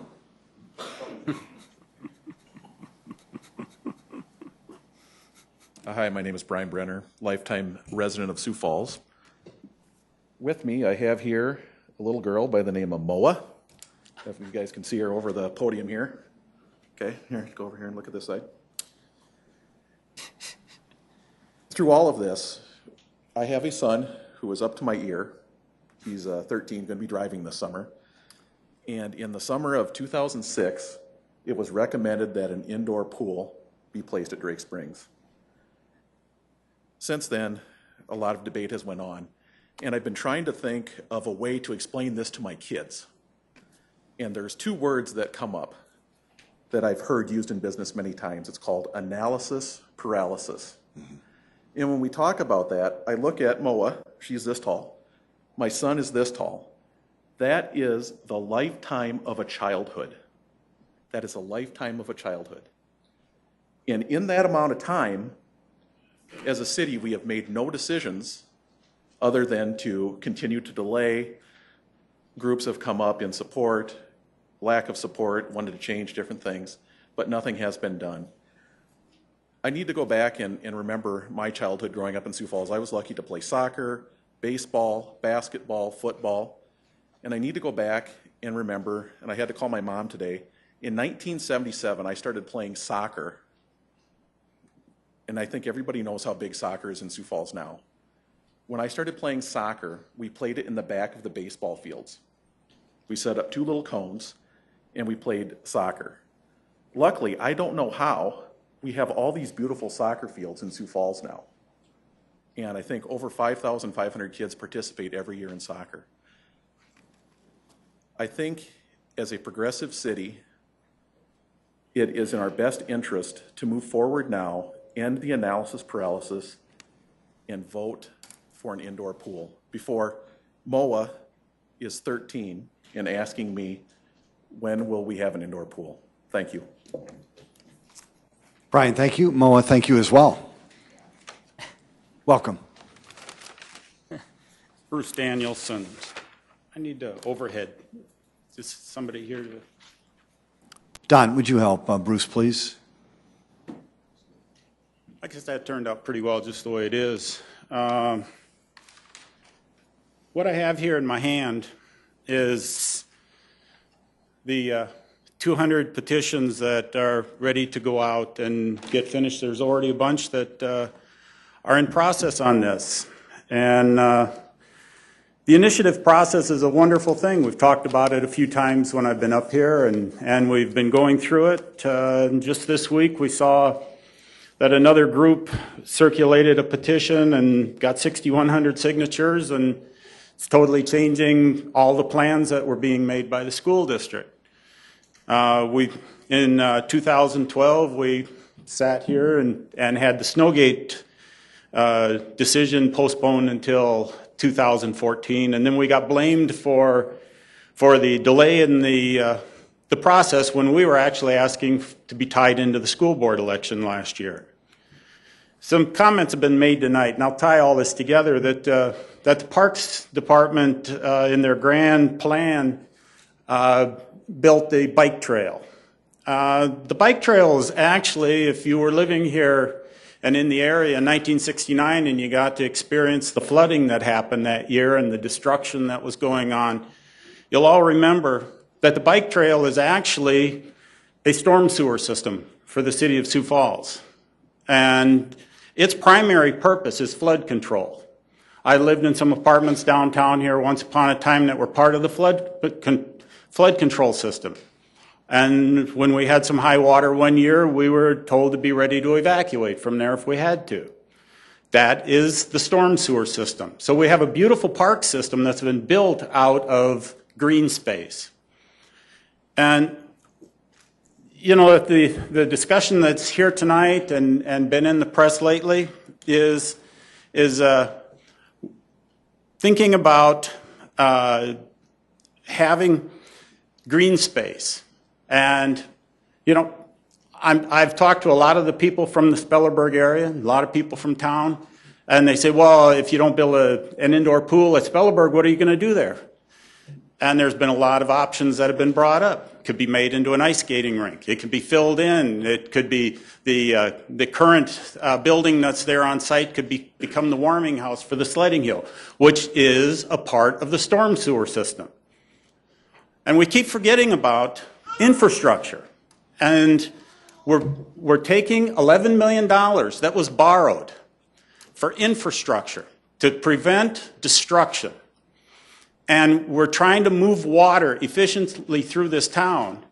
And now we have a system where we're going to be taking what was a requirement for life in Sioux Falls, and we're going to make it into, we're going to be spending it on toys. And what good are these toys going to do? We're not saying don't build an indoor pool. I haven't even been part of this effort, but I really want to be part of it, especially after what's gone on here tonight and over the last several months. I don't live in the Spellerberg neighborhood. The floodwaters don't affect me from that area. Skunk Creek might get me sometime, but that's another issue. So what I'm asking in my piece here is we're going to proceed using public money for toys. And that's what this pool is. Sure, it's going to have a lot of wonderful benefits. I've had several back surgeries. I know what it's like to have to use warm water in order to get my body back so I could function. But what we're asking here tonight is due diligence. We're spending this money from the requirement, what we had to do to protect the mall, to protect the flood zone, and now we're going to make it into toys. And so, to finish up, I'm going to bring it right back to where it was at. We're going to take what is beautiful green area. Spellerberg Park could be enhanced. It could be a more wonderful tie into the rest of the community by leaving it as green space.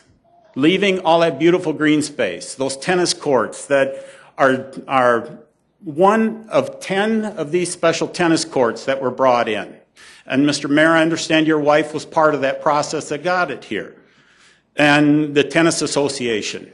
And it's a point of pride of quite a few people that I know that play tennis. And they're afraid to say anything because they don't want to lose those tennis courts and the way they are. So we want to keep it green. We want to leave with the thought that in this whole process, once the initiative, and the initiative process got started a few days ago, you're going to be having to work through what happens when these get filed in a few months. And thank you very much for your time. Mr. Jensen, thank you very much. Actually, can we leave that out for a second? Ma'am, just come forward, please. Thank you. Hi, Hi. City Council and Mayor. Can we just leave that out Sure. for a second? Your name, My please? name is Christina Hine. Hi, Christina. And if we can just take I wasn't planning on it, let's take a quick look at this. If we look at what this requirement is on this petition here, I would like to say that for first, that Sanford Sport Complex does not fulfill. So if this petition goes through, Sanford Sports Complex is not an option because it does not have 4 lanes of traffic to it. And I wonder if there is a park or a place in Sioux Falls that would actually be able to host an indoor aquatics facility. So I'm hoping that we will not get to that point because that probably would be the end of indoor aquatics facilities. I was not planning on speaking here today, and I'm going to keep it brief. But there were a few things that has been brought up. This is Rasmus, by the way. He's almost a year old. And the first thing was the location. It's been a lot of talk about the Sanford Sports Complex, and now it doesn't even sound like Sanford is really there, but I'd like to address them anyway. And one of them is the location. Some people say it's very convenient. Well, if you look at the users of our public outdoor pools, we have a very, very high number of free and reduced classes. A lot of those children do not or children and families, they do not drive necessarily, and they would not be users of a facility that is at the Sanford Sport Complex. If the facility would be centrally in Sioux Falls, it would be a place that could be taken. It's on Spellerberg would be on a bus line. You could take the bus there. You could walk there. You can bike there. There would be a lot easier access. The other thing has been the cost. The cost associated with this facility, $700,000 a year sounds like an awful amount of money. But if you take that per citizen in Sioux Falls, we're looking at about $5 per year per person. And that does not sound like a very, very big number to me. So thank you so much for listening. And I'm really hoping that you guys will vote to move things forward today. Thank you. Christina, thank you very much. And Rasmus, thank you as well. Welcome. Good evening, Mr. Mayor and councilpersons. Well, it seems incumbent that those of us who are running for something or doing something have to be a veteran. Well, I'm a veteran of World War II and the Korean War in the Navy, so I think I qualify. And sir, first of all, thank you for your service. I hate interrupting a veteran. But if you could just, I live could you 2.5 blocks from Spellerberg. Lived there for Mr. 52 Husby, years. Sir, I'm sorry. Milt, you need to identify Could yourself. you just introduce yourself to the people? I'm sorry. I No, forgot. I am Milt Husby. I live at 1504 South Park Avenue, Sioux Falls. I've lived at this address for 52 years. I am passionate about the park being at Spellerberg. It seems to me that too many of us are trying to second guess what's already been decided. Our park department, our traffic department, other departments in the city have looked at this situation. We called in counselors to look at it at extensive, and they said the only place in Sioux Falls it could be done is Spellerberg. Most of us are not have any expertise in a park system or a pool system, and we're second guessing what's already been decided by somebody who knows what to do. I don't know what to do, and so when I don't know what to do, I usually ask somebody else and get their suggestion. The idea of putting a park or a covered pool at Sanford property, I think, is just ridiculous. Children would not be able to get there. Any child who is unable to drive a car would not be able to get out there, because I don't think any of us want our young children to bike out to the Spellerberg or to the Sanford area. Our little children wouldn't be able to walk there. It wouldn't be safe. So anyone who goes there has to be taken there and then brought back home again. That makes no sense, because in an essentially owned pool such as Spellerberg, children can walk to that place, they can bike to that place, and we have no problem with that. I live in an area where the children walk by my house all the time in the summertime, and saying aside of that, the pool was only open less than 60 days this year during a 90-day period, which leaves all those months and weeks that nobody can swim. Children walk by my house all the time in the summertime to go to the pool. I see daycare children coming down from all directions, holding the rope with their leaders to go to the pool. None of those children would be able to go swimming or play in a pool if they had to go out to Sanford. So I would urge you to give full consideration, to vote on this, to have the pool placed at Spellerberg. Thank you. Mr. Husby, first of all, thanks for your service and thanks for testimony tonight. Welcome.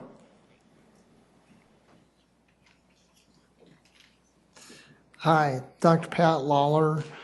Thank you very much, Mayor. Thank you, City Council, for your patience. I won't reiterate anything, but I will bring up one fact. This so-called toy can help prevent the second leading killer of children and adolescents, which is drowning. So imagine this, the ability to have swim lessons at a public indoor facility year-round. Thank you very much. Dr. Pat, thank you. Folks, we've had just some wonderful testimony, 20 unique passionate citizens have all spoken, and I'm sincerely telling you this. In my 4 years, it's been the best testimony on any topic that we've ever had over the last 4 years. And I got to tell you, it's been unique, and I'm thrilled by it. I'm proud of all of you, but it's been an hour and 15 minutes that we've been talking about it, and I love it. But with your permission, I'd like to put it in the hands now of the council, and it looks like you're giving me that permission, and I thank you for that. Council, I'm going to leave it in your hands. Any questions, comments, or motions? Councilor Jameson. A couple of questions for Don Kearney and Tracy Turbeck. Don, it's only fair, I suppose, after we hear public testimony like that, that we try to answer some of those questions that were brought up that I think maybe you've covered in previous places and times, but for the sake of tonight, the VA deed issue, is that an issue for us to consider? Yeah, I think the important thing to understand is that we've been in regular communication throughout this entire process with the VA administration, dating back to Pat Kelly when Pat was the administrator of the VA, and talked through what we were considering doing and wanted to get his feedback on it, as well as the interim director and then the current director that's at the VA. We understand what the deeds restrictions are, and obviously before we move forward, we certainly want to make sure that the VA's with us every step of the way.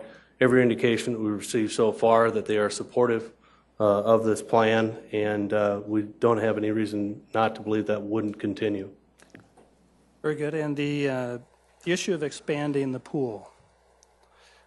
Recommendation by the consultant to build in a place in a location where you have the opportunity to expand as the need increases or something. Could you address that? Yeah, that question came up during our educational sessions as well.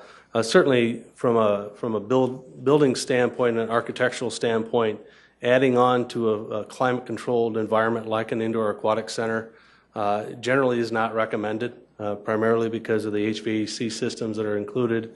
The dehumidification units are included as well. And so certainly from our perspective is there was additional need for indoor aquatic center that we would pursue an additional facility to serve the needs of the community. And if I could... Please, Councilor Jensen. Tracy, sorry. Sure. Probably be better. The idea of not having to borrow the money, I think you brought up a couple of numbers of dollars that could be saved because of the initiation cost or whatever you might term it and the interest. Can you, if we were to borrow $20 million for 20 years, what would be the overall cost that we're saving? I guess I'm looking for the big picture that we're, do you have that number? The plan that the council adopted last fall before this latest proposal was presented contemplated borrowing 13 million of the 19.4 million, and so the numbers we've put together have looked at that level of debt for this project, and the numbers I've mentioned before have been based on the if we're able to do it without debt, we can save, of course, all of the interest costs on that, which we've estimated between 4 to 4.2 or 3 million.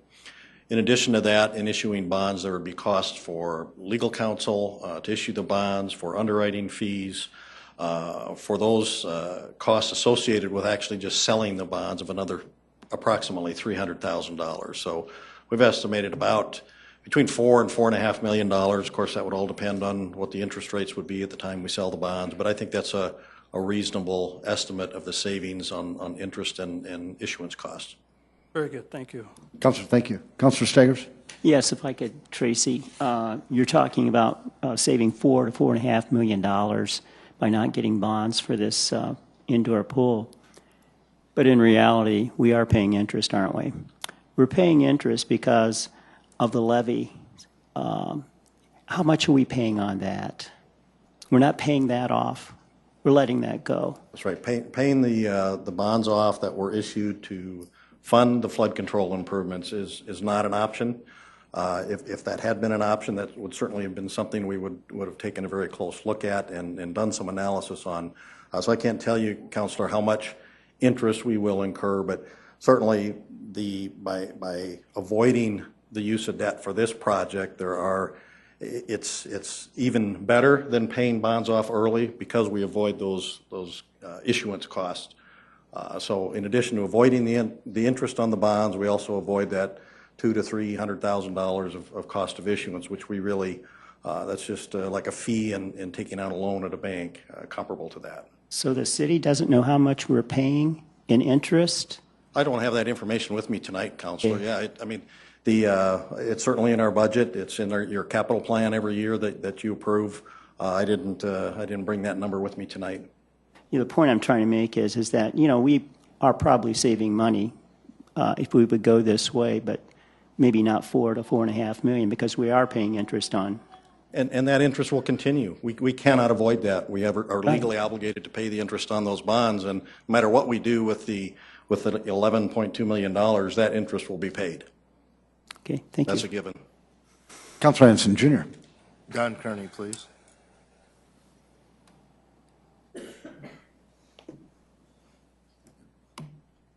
Don, I guess my question is going to be more on the operations of the facility.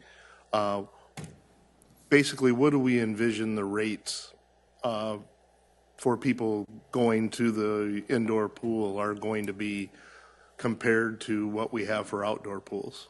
Good question. The analysis and the financial projections on the operating costs associated with the Indoor Aquatic Center are based on our current rate structure that we currently have for our summer season. And as proposed, as for the purposes of doing the analysis on operational costs, we planned on having 4 seasons. And the example I would use is that currently a child can swim all summer long for $15 each summer. And so if you had 4 seasons, spring, summer, winter, and fall, you would be able to swim for $60, a child would, for $60 for the entire year, which would include both indoor and outdoor facilities. And the same would apply for families. And the other thing that our consultant did as well is they took into account our current free and reduced season passes that we currently offer, which a lot of families qualify for in this community, and that was assumed that would continue going forward. And if I may, then let's discuss as far as the operations again, the difference between this plan, which is a fully publicly funded pool, and a private partnership. Because the way I see it, if we publicly fund it, it's our pool. We decide what happens with the hours of operation and everything. And if we go with a private-public partnership, we may not have those options. Is that correct? That's correct. Yeah, I think that's one of the points we tried to make clear is that this really is a community facility. It appeals to all age groups and demographics, and obviously the council will have the ability to set rates at that facility, and so I believe you're spot on. Thank you. Councilor Enneman. Mr. Mayor, I'd like to move that we approve the second reading. Second, Karski. There's been a motion to approve this item. Okay. Item number 7 by Councilor Enneman. It was seconded by Councilor Karski. Any further discussion? Yes.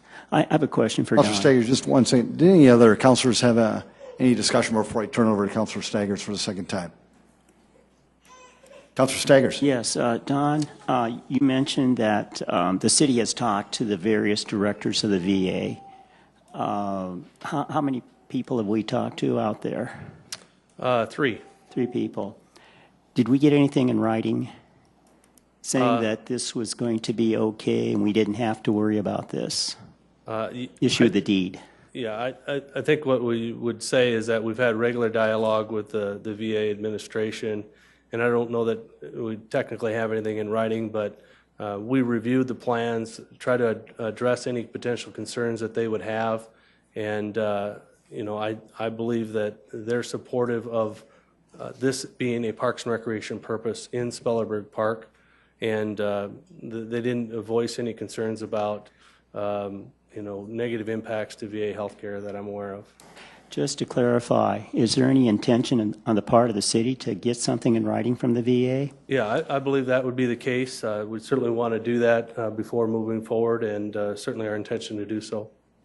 So we are going to do that for sure. Yeah, I believe that's the direction we would like to head before we launch the project. Okay, thank you.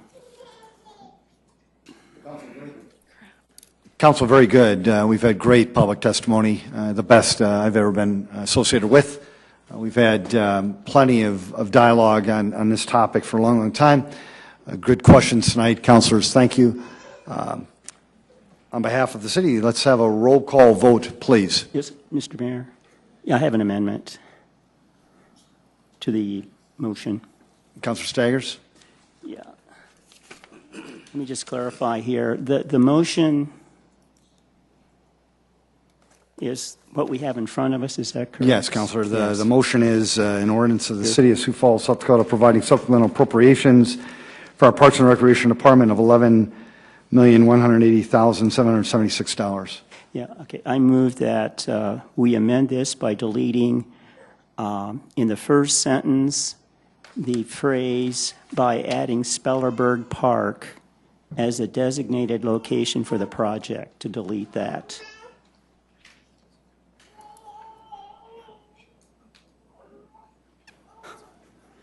That's not it. That has died for a second. A roll call vote, please. If I could just say something before the... A roll call vote, please. I'd like to say something here. Jamison? The members of the community had a chance to say something. We ought to have more of an opportunity here. Councilor Jameson? Yes. No, I didn't. Councilmember Karski? Yes. Councilmember Rolfing? Yes. Councilmember Staggers? No. Councilmember Aguilar? Yes. Anderson? Yes. Entenmann? Absolutely yes. Erpenbach? Yes. That is passed 7-1. Item number 8. Second reading, an ordinance of the City of Sioux Falls, South Dakota, approving the assignment of lease, sublease agreement for the Sertoma Butterfly House. David? Good evening, City Council. Dave Fisher, Assistant Director, Parks and Recreation. In 2002, the South Dakota Department of Game, Fish, and Parks and the City of Sioux Falls and the Sertoma Club entered into a 20-year lease and sublease to provide space for the Sertoma Butterfly House. Essentially, the Sertoma Club subleased from the state a portion of the park property leased by the state for the outdoor campus. And they also leased additional park property from the city to construct the facility. The Sertoma Club established the Sertoma Butterfly House Incorporated shortly after that sublease was entered into as a new and separate 501c3 organization to oversee the Butterfly House operation. Under their leadership, the facility has become both increasingly popular and also self-sufficient. The Sertoma Butterfly House Incorporated has requested that the existing lease and sublease be reassigned to their organization. The request has been approved by the Sertoma Club. It's been recommended for approval by the Parks and Recreation Board, and it's received verbal approval from the state. Audrey Willard, the Executive Director of the Sertoma Butterfly House in Marine Cove, is also here tonight to help answer any questions you may have. Folks, this is a second reading. Did anybody want to discuss this item? Council? Move for approval, Anderson. Second, Entenmann. It's been a motion to approve this item by Councilor Anderson Jr., second by Councilor Entenmann. A roll call vote, please. Councilmembers Jamison? Yes. Karski? Yes. Rolfing? Yes. Staggers? Aguilar? Yes. Anderson? Yes. Entenmann? Yes. Erpenbach? Yes. That is passed 8-0. Item 9. Second reading, an ordinance of the City of Sioux Falls, South Dakota, amending interest rates for special assessments. Thank you. Tracy Turback with the Finance Office. This ordinance that's before you tonight was developed at the request of the Land Use Committee in relation to some work that they're doing on the special assessment process, and in particular in relation to properties that are under consideration for annexation. But this ordinance would cover any future special assessment projects, whether they involved annexation of property or not. So this has been separated out as a distinct issue in and of itself. This ordinance would really accomplish two things. First of all, it would set out in ordinance the maximum length over which special assessments would be repaid at 20 years. There'll be a maximum. They could be less on a case-by-case basis or project-by-project basis. And secondly, the ordinance would change the method for determining the interest rates on future special assessments. It would essentially allow for two possibilities. One, in those projects where there is a subsidized low-interest financing used for the project, the rate on the special assessments would be equal to the rate on the underlying financing, for example, with a state revolving fund loan project. In the more common situation, the interest rate would be set based on the length of term of the particular assessments. It would set up 3 tiers using the 5-year, 10-year, and 20-year constant maturity U.S. Treasury rate, and depending on the length of term for the assessments, we would add 2% to those benchmarks for that particular project. I would stand by for any questions you folks might have. Public, it is a second reading. Would anybody want to discuss this item? Council? Move for approval, Anderson. Second, Rolfing. Councilor Anderson Jr. has made a motion to approve this item, seconded by Councilor Rolfing. A roll call vote, please. Council members Jameson? Yes. Karski? Yes. Rolfing? Yes. Staggers? Yes. Aguilar? Yes. Anderson? Yes. Intiman? Yes. Erpenbach? Yes. Thank you. That is passed 8-0. Item 10. A resolution vacating the public right-of-way on West 19th Street from South Menlo Avenue to South Waltz Avenue, as shown on Exhibit A. Good evening, Chad Heavey with the Engineering Division of Public Works. This portion of 19th Street is an improved street and is between Menlo Avenue and Waltz Avenue. The Sanford USD Medical Center has submitted a petition to vacate 19th Street and construct a parking lot. A public meeting was held on April 4th at the hospital campus, which was attended by a small group. There were a few general questions, but there was no opposition to the vacation. Sanford has complied with our street vacation policy. They do have representatives here tonight to answer any of your questions, and engineering recommends approval. Did anybody in the public want to speak to this item? Yes, sir. Welcome. Please come forward.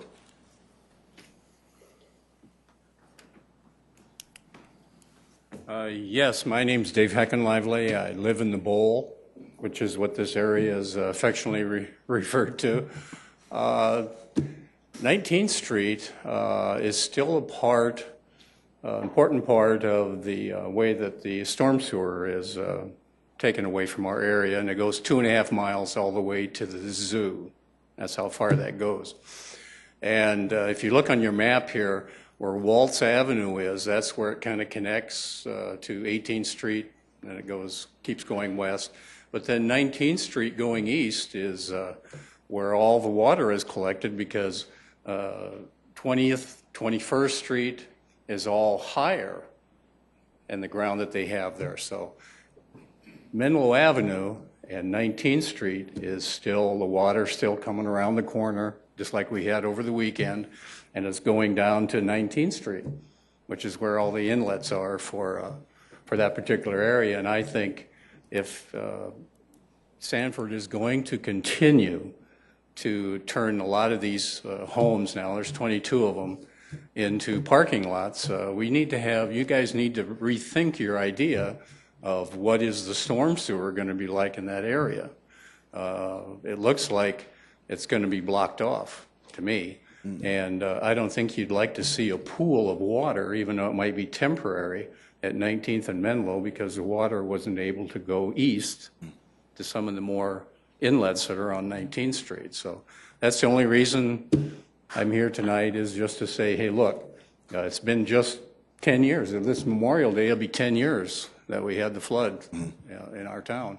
And you spent a lot of money, lots of millions of dollars to make a bigger sewer pipe and all that kind of stuff. And I hope that isn't the beginning of covering up 19th Street in our area, if you know what I mean. So that's Dave, that's a very good question. Chad, would you, before I go to the council, I think that Dave brings up a good point, and I'm sure the council is going to ask anyway. Could you help explain the drainage plan or what would be reviewed if this would be approved tonight? That has all been reviewed. They will be required to detain water on site. Sanford's been a very good partner in everything they've done. They've met all of our design standards on everything they've done, from underground storage to detention ponds. And so the drainage pattern has been looked at, the drainage system has been looked at, and all the existing drainage will be accounted for with this plan. And then could you just explain maybe quickly to Dave, what is there anything that the public can do to stay engaged in this as it occurs? If Dave wants to follow this, for example, on his own to make sure. I would, he could certainly contact my office, but once the road is vacated, it becomes private property. Okay. And then it would probably be something that they'd have to communicate with Sanford on. Okay. But we would have, we will have the site plan for this. Okay. And all of that would be available that anybody could look at to see what they've submitted, what our comments have been as pertaining to reviewing anything from drainage to water to sewer. Thank you, Chad. Councilor Staggers. Yeah, Chad, do you know if they're going to have a detention pond in the area there? I didn't see anything, but... It does say that there's an estimated 310 stalls, but that's going to, and it does say on there that's going to be, could affect based on their BMP requirements. So the 310 is an estimate. I would assume that's not going to be the case. There'll be fewer than that because they will have to have some drainage requirements. Councilor Bach. Thank you, Chad. And I understand we're talking BMP, we're talking a pond inside or around their parking lot in some way. But what Mr. Heckenleibel is saying is there's water coming down 19th Street that now is going to run into what? Are we going to continue to have a drainage thing there? I mean, because the corner of 19th and Menlo now has a storm sewer inlet. Is that going away, or will something like it still be there so it goes into the storm sewer? I can't comment specifically on what inlets are being removed or if they're being removed. I can tell you that all of the public utilities that are in 19th Street have to be dealt with. And that means they can't just cut them off. So if there is an inlet at 19, and let's say Waltz, they'll have to account for that stormwater getting back to the system. So they very well may have to put in some underground storm sewer pipe. I just haven't particularly looked at that exact piece. Okay. But my team has. Okay. You haven't personally? Andy has. You'd rather have him looking at that, I think. So. Okay, then I feel way better. If it's Andy doing it, then we're good. Good. Thanks, Chad. Council.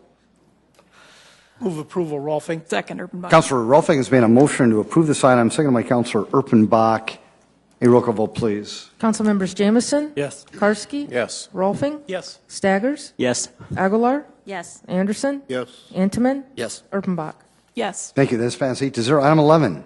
A resolution amending the 2014-18 capital program to revise CIP number 14009, Aquatic Facilities Development. Good evening, Mayor and City Council members. Don Kearney with Parks and Recreation. This amendment to the Aquatic Facilities Development Capital Improvement Project would add Spellerberg Park as a designated location for this project. The project currently does not specify a location due to the pending election when the council approved last year's capital plan. It would also add sales tax funding that I'll let Tracy Turback, our finance director, speak to. Tracy? Thank you, Don. Yes, in addition to designating the location, the amendment to the plan as part of this resolution would replace the debt financing that is currently provided for in the plan with sales tax fund cash, including the $11.2 million that you appropriated on item number 7 tonight. The balance of the dollars for the project would come from the would be programmed into the plan then at 2015 and 2016. That coincides with the the window for the project completion. Thank you. Tracy, Don, thank you. Is there anybody in the audience who wants to speak to this item? Council? Move for approval, Anderson. Second, Rolfing. On a motion to approve this item by Councilor Anderson Jr., seconded by Councilor Rolfing. Councilor Staggers? Yes, I think it's just unfortunate that this evening we didn't delay saying the location would be at Spellerberg until we find out what's going on with the deed, with the VA, and also finding out what Sanford's going to do. There was no hurry to really rush this at all. But anyway, the reality is this is going to pass now. Yes, Councilor Jameson. I was just going to mention that a couple things. I'm willing to forego any new TechCrete funding for the year. I normally fight pretty hard for that, but I'll give it up for the pool. So I'm giving up something. The other part on Sanford, this never got to really come out, but I think what we did tonight is we authorized the funding. In essence, the council gave the authority to Parks and Rec to get the pool done. How they get it done and all the details are up to them. If in this next few months Sanford decides that they'd like to host a competitive swim pool at their place and want to contribute money, well then things could flow and things could change. But we've got to start the ball, and we've done that tonight, and if things should change with Sanford, they might. But we had to start the ball rolling, I think, is the process. The timeline for getting things constructed for 2016 were necessary. Otherwise, if we waited the 90 days, we'd be in the middle of 16 and jeopardize the construction season. So anyway, I just want to make it clear that I was giving up my TechCrete for the pool. Thank you. There has been a motion. It has been seconded. A roll call vote, please. Council members Jameson, Yes. Karski, Yes. Rolfing, Yes. Staggers, No. Aguilar, Yes. Anderson, Yes. Intamin, Yes. Erpenbach. Yes. That has passed 7-1. Item 12. A resolution amending the City of Sioux Falls pooled cash investment policy. Good evening. Tracy Turback, one last time. I'm getting my money's worth tonight. So, the resolution before you tonight updates the city's investment policy that the Finance Department follows in investing and managing the short-term operating funds of the city. This updated policy follows the recommendation of a recent internal audit that was completed on the investment policy and our investing procedures. Although the audit found that the investments have been properly purchased, internal controls are appropriate, and state statutes have been followed, it did note that our current policy has some outdated references to state statutes that have either been transferred or repealed, and recommended that we update the policy to make those current references. State law, you should know, provides primary guidance on public investments, and this update will have no substantive effect on how the city does manage its money. And I will also mention that the changes in this policy have been reviewed and concurred with by the Mayor's Investment Advisory Board. So with that, I would be happy to try to answer any questions you have about the changes in this policy. Thank you, Tracy. Anybody want to speak to this item? Council? Move for approval, Anderson. Second, Intamin. Councilor Anderson Jr. has made a motion to approve this item, seconded by Councilor Intamin. A roll call vote, please. Councilmember Jameson, Yes. Karski, Yes. Rolfing, Yes. Staggers, Yes. Aguilar, Yes. Anderson, Yes. Intamin, Yes. Erpenbach. Yes. Thank you. That is passed 8-0. Item 13, a resolution of the City of Sioux Falls, South Dakota, approving the placement of a sculpture on public property, flower dancing in the wind. Good evening. I'm Mike Cooper with Planning and Building Services. In our role as the Planning Department, we provide staff assistance to the Visual Arts Commission as well as to Sculpture Walk. And so tonight we're recommending approval of the placement of the 2010 People's Choice Award, which the city has purchased. It's called the Flower Dancing in the Wind. It has been displayed in front of the Great Outdoor Store in downtown Sioux Falls. And a recommendation has been made by the Visual Arts Commission as well as the Parks and Recreation Board to move this sculpture into the area that we call Falls Park West, along the existing walkway area adjacent to the Big Sioux River. And we're asking for your permission and support to do that this year. Thank you, Michael. Is there anyone who wanted to speak to this item? Councilor Staggers? Yes, Mike, in the past, I thought we were limiting our spending for the People's Choice to 15,000, but this is 33. That's the retail value of it, but we only spent 15,000. Oh, okay. Yes. Okay, thank you. That's what the artist has determined was the actual value of it. But we just gave them 15. Thanks. That's part of the People's Choice Award criteria. Councilor Karski? Move approval. Second, Anderson. Councilor Karski's made a motion to approve this item, seconded by Councilor Anderson Jr. A roll call vote, please. Council members Jameson, Yes. Karski, Yes. Rolfing, Yes. Staggers, Yes. Aguilar, Yes. Anderson, Intamin, Yes. Erpenbach. Yes. That is passed 8-0. Item 14. A resolution of the City of Sioux Falls, South Dakota, approving the naming of a facility space on public property, Mid-Continent Ballroom.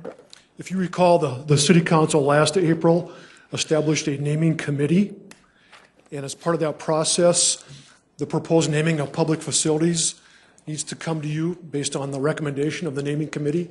So tonight we have 4 recommendations that we're bringing to you. The naming committee met on April 18th, and all 4 of these items that are being presented tonight were unanimously recommended for approval. Representing the applicants tonight, Terry Torkelson with SMG, Ryan Corey with Legends, and Darren Smith with our City Community Development Department have all been working on these sponsors for these different naming opportunities. So I'm just going to let them get up and explain these in more detail. But the first one pertains to the Convention Center Grand Ballroom. Let's go. Ryan, welcome. Welcome, Ryan. Hi, Ryan Query, Legends Global Sales. Speaking on this particular partnership, there's not a whole lot of build out to this one. It's gonna Mid-Continent Communications. We signed a 10-year, very lucrative partnership with them. It's what's known as a signature partnership, and so with that particular deal, they wanted the Mid-Continent name and services to not only be in the new event center, but to also be written across or have their signature across all 3 facilities, being that they are contiguous.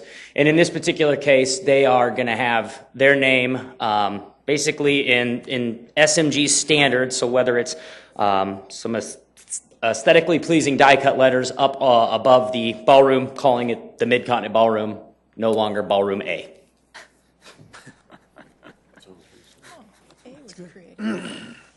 Very good. Council? Do we need to listen to all 4 of them, or are we going to do these? There's 14, 15, 16, and 17. Why don't we start with 14? Okay. Sorry. Move approval, Karski.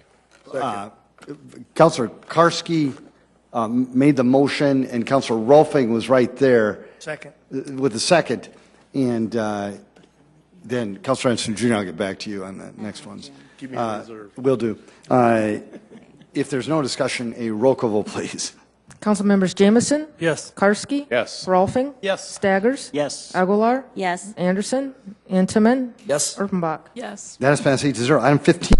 A resolution of the City of Sioux Falls, South Dakota, approving the naming of a facility space on public property, Kellerland Entrance Southeast, Kellerland Grand Lobby, and Kellerland Box Office. This will be our naming opportunity for the new southeast entrance of the Denny Sanford Premier Center. Hey, you're up here. Ryan? This again is one of the signature partners of the event center. So Kellerland Television, as part of their agreement, they are the naming rights partner to the grand entrance. This is the southeast entrance, and what we did, kind of in harmony with the naming rights ordinance, is instead of having big permanent signage out there, they're actually going to have 50% of the rotations on the exterior LED. So their naming rights are actually going to come in the form of an LED sign and them getting the majority of the rotations on that. And then when you enter into the grand lobby, that grand lobby was also taken on the name of the Kellerland Grand Lobby, as well as the box office. It'll be known as the Kellerland Box Office, just as versus the box office. So that was all tied into their sponsorship. Move for approval, Anderson. Second. Councilor Anderson Jr. has made a motion to approve this item, and it was seconded by Councilor Rolfing. Any discussion Roll call vote, please. Council members Jamison? Yes. Karski? Yes. Rolfing? Yes. Staggers? Yes. Aguilar? Yes. Anderson? Intiman? Yes. Erpenbach? Yes. Dennis passed 8-0. Item 16. A resolution of the City of Sioux Falls, South Dakota, approving the naming of a facility space on public property, The Lodge. Okay, so as far as the lodge is actually a partnership with Dakota Beverage, who is one of our two beer sponsors at the event center. And as part of their partnership, they have the naming rights to the public club. It's going to be known as The Lodge, actually by Lionkugel. So it's one of their craft beer brands. They thought that that kind of tied in a little bit better with the facility and the aesthetics than perhaps something like Coors or Miller. Oh, yes. And this is located on the north side of the event center. It'll be off of the main concourse. So you can see in that photo, it's across from where the private club is. We have another public club on the west side. So this will be a public club. Anybody carrying a ticket to any event will be able to access this club for beverages or food. Ryan, just to make double sure, they are approving the Lionkugel Lodge, or are they approving the Lodge? They're approving the Lodge. And then I believe SMG could confirm this. Is it by Lionkugel? Yeah, so it'll say the Lodge, and I believe as part of the signage it will say by Lionkugel. But the naming right that they're approving tonight is the Lodge. Correct. Council? Move to approve. Intiman. Second. Councilor Edmonds made a motion to approve the Lodge, and seconded by Councilor Karski. Roll call vote, please. Council members Jamison? Yes. Karski? Yes. Rolfing? Yes. Staggers? Yes. Aguilar? Yes. Anderson? Yes. Intiman? Yes. Erpenbach? Yes. That has passed 8-0. Item 17. A resolution of the City of Sioux Falls, South Dakota, approving the naming of a facility space on public property, McNally's Premium Irish Lounge. The McNally's Premium Irish Lounge is purchased by McNally's Irish Pub, which I think a lot of us are familiar with, is a pub in Sioux Falls. And as part of that partnership, there's actually a lounge on the suite level, which is above the main concourse. This houses all of the suites and loge boxes. And that particular lounge, McNally's, will have the naming rights to it. And along with that, they'll have some things perhaps like signature drinks and signature dishes that'll be available to those on that level. And this is on the west end of the suite level. So where the horseshoe of the building is, this will be located over there. Yes, Councilor Staggers. Yes. I should have asked you about the earlier naming rights too, but can you tell us how much we're getting from each of these?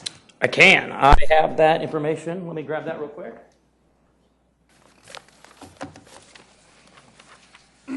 Ryan, let's go back. Okay. Let's start with McNally's Premium Irish Lounge, the one that the council will be voting on right now. Okay. Could you answer Councilor Stager's question? What is the agreement? The overall value that we've contracted with him will be a total of $138,377. Over 10 years? Or This one is actually over 4 years. 4 years? Or excuse me, theirs is over 5 years. Okay. Yep. Good.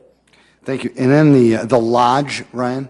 The Lodge is with Dakota Beverage. Their partnership is for just a little over 3 years and is valued just a little over $237,000.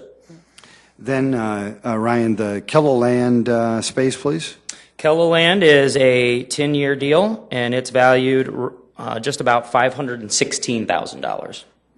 Thank you. And then the Mid-Continent Ballroom. Yep. And our deal with them is a little over 10 years, and it's going to be a touch over $1 million, $1.035 million. Very good. And I'm embarrassed. Do we have an emotion on this one? No motion yet, sir. Thank you. I'll move. I'll second. Very good. We've Councilor Intiman's made a motion to approve the McNally's Premium Irish Lounge, seconded by Councilor Rolfing. Councilor Jameson.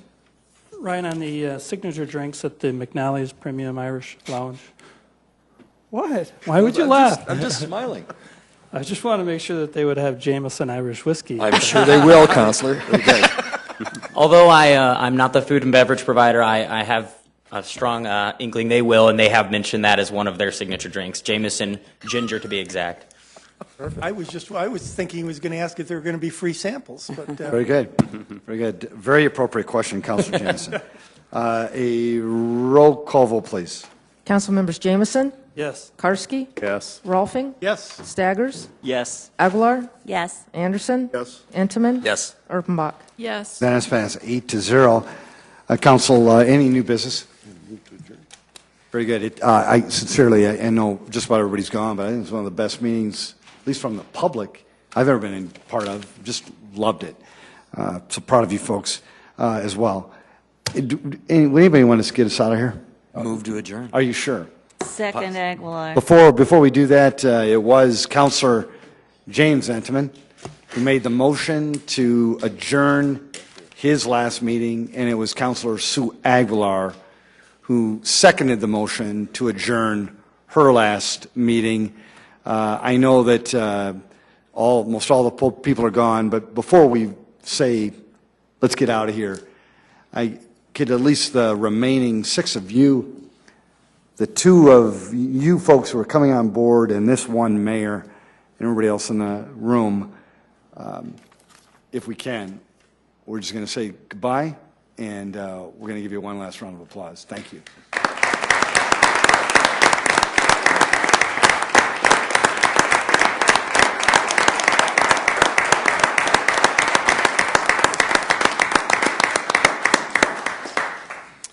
All those in favor say aye. Aye. Opposed? This meeting of May 13th, 2014 is adjourned. Make it a great night, Sioux Falls.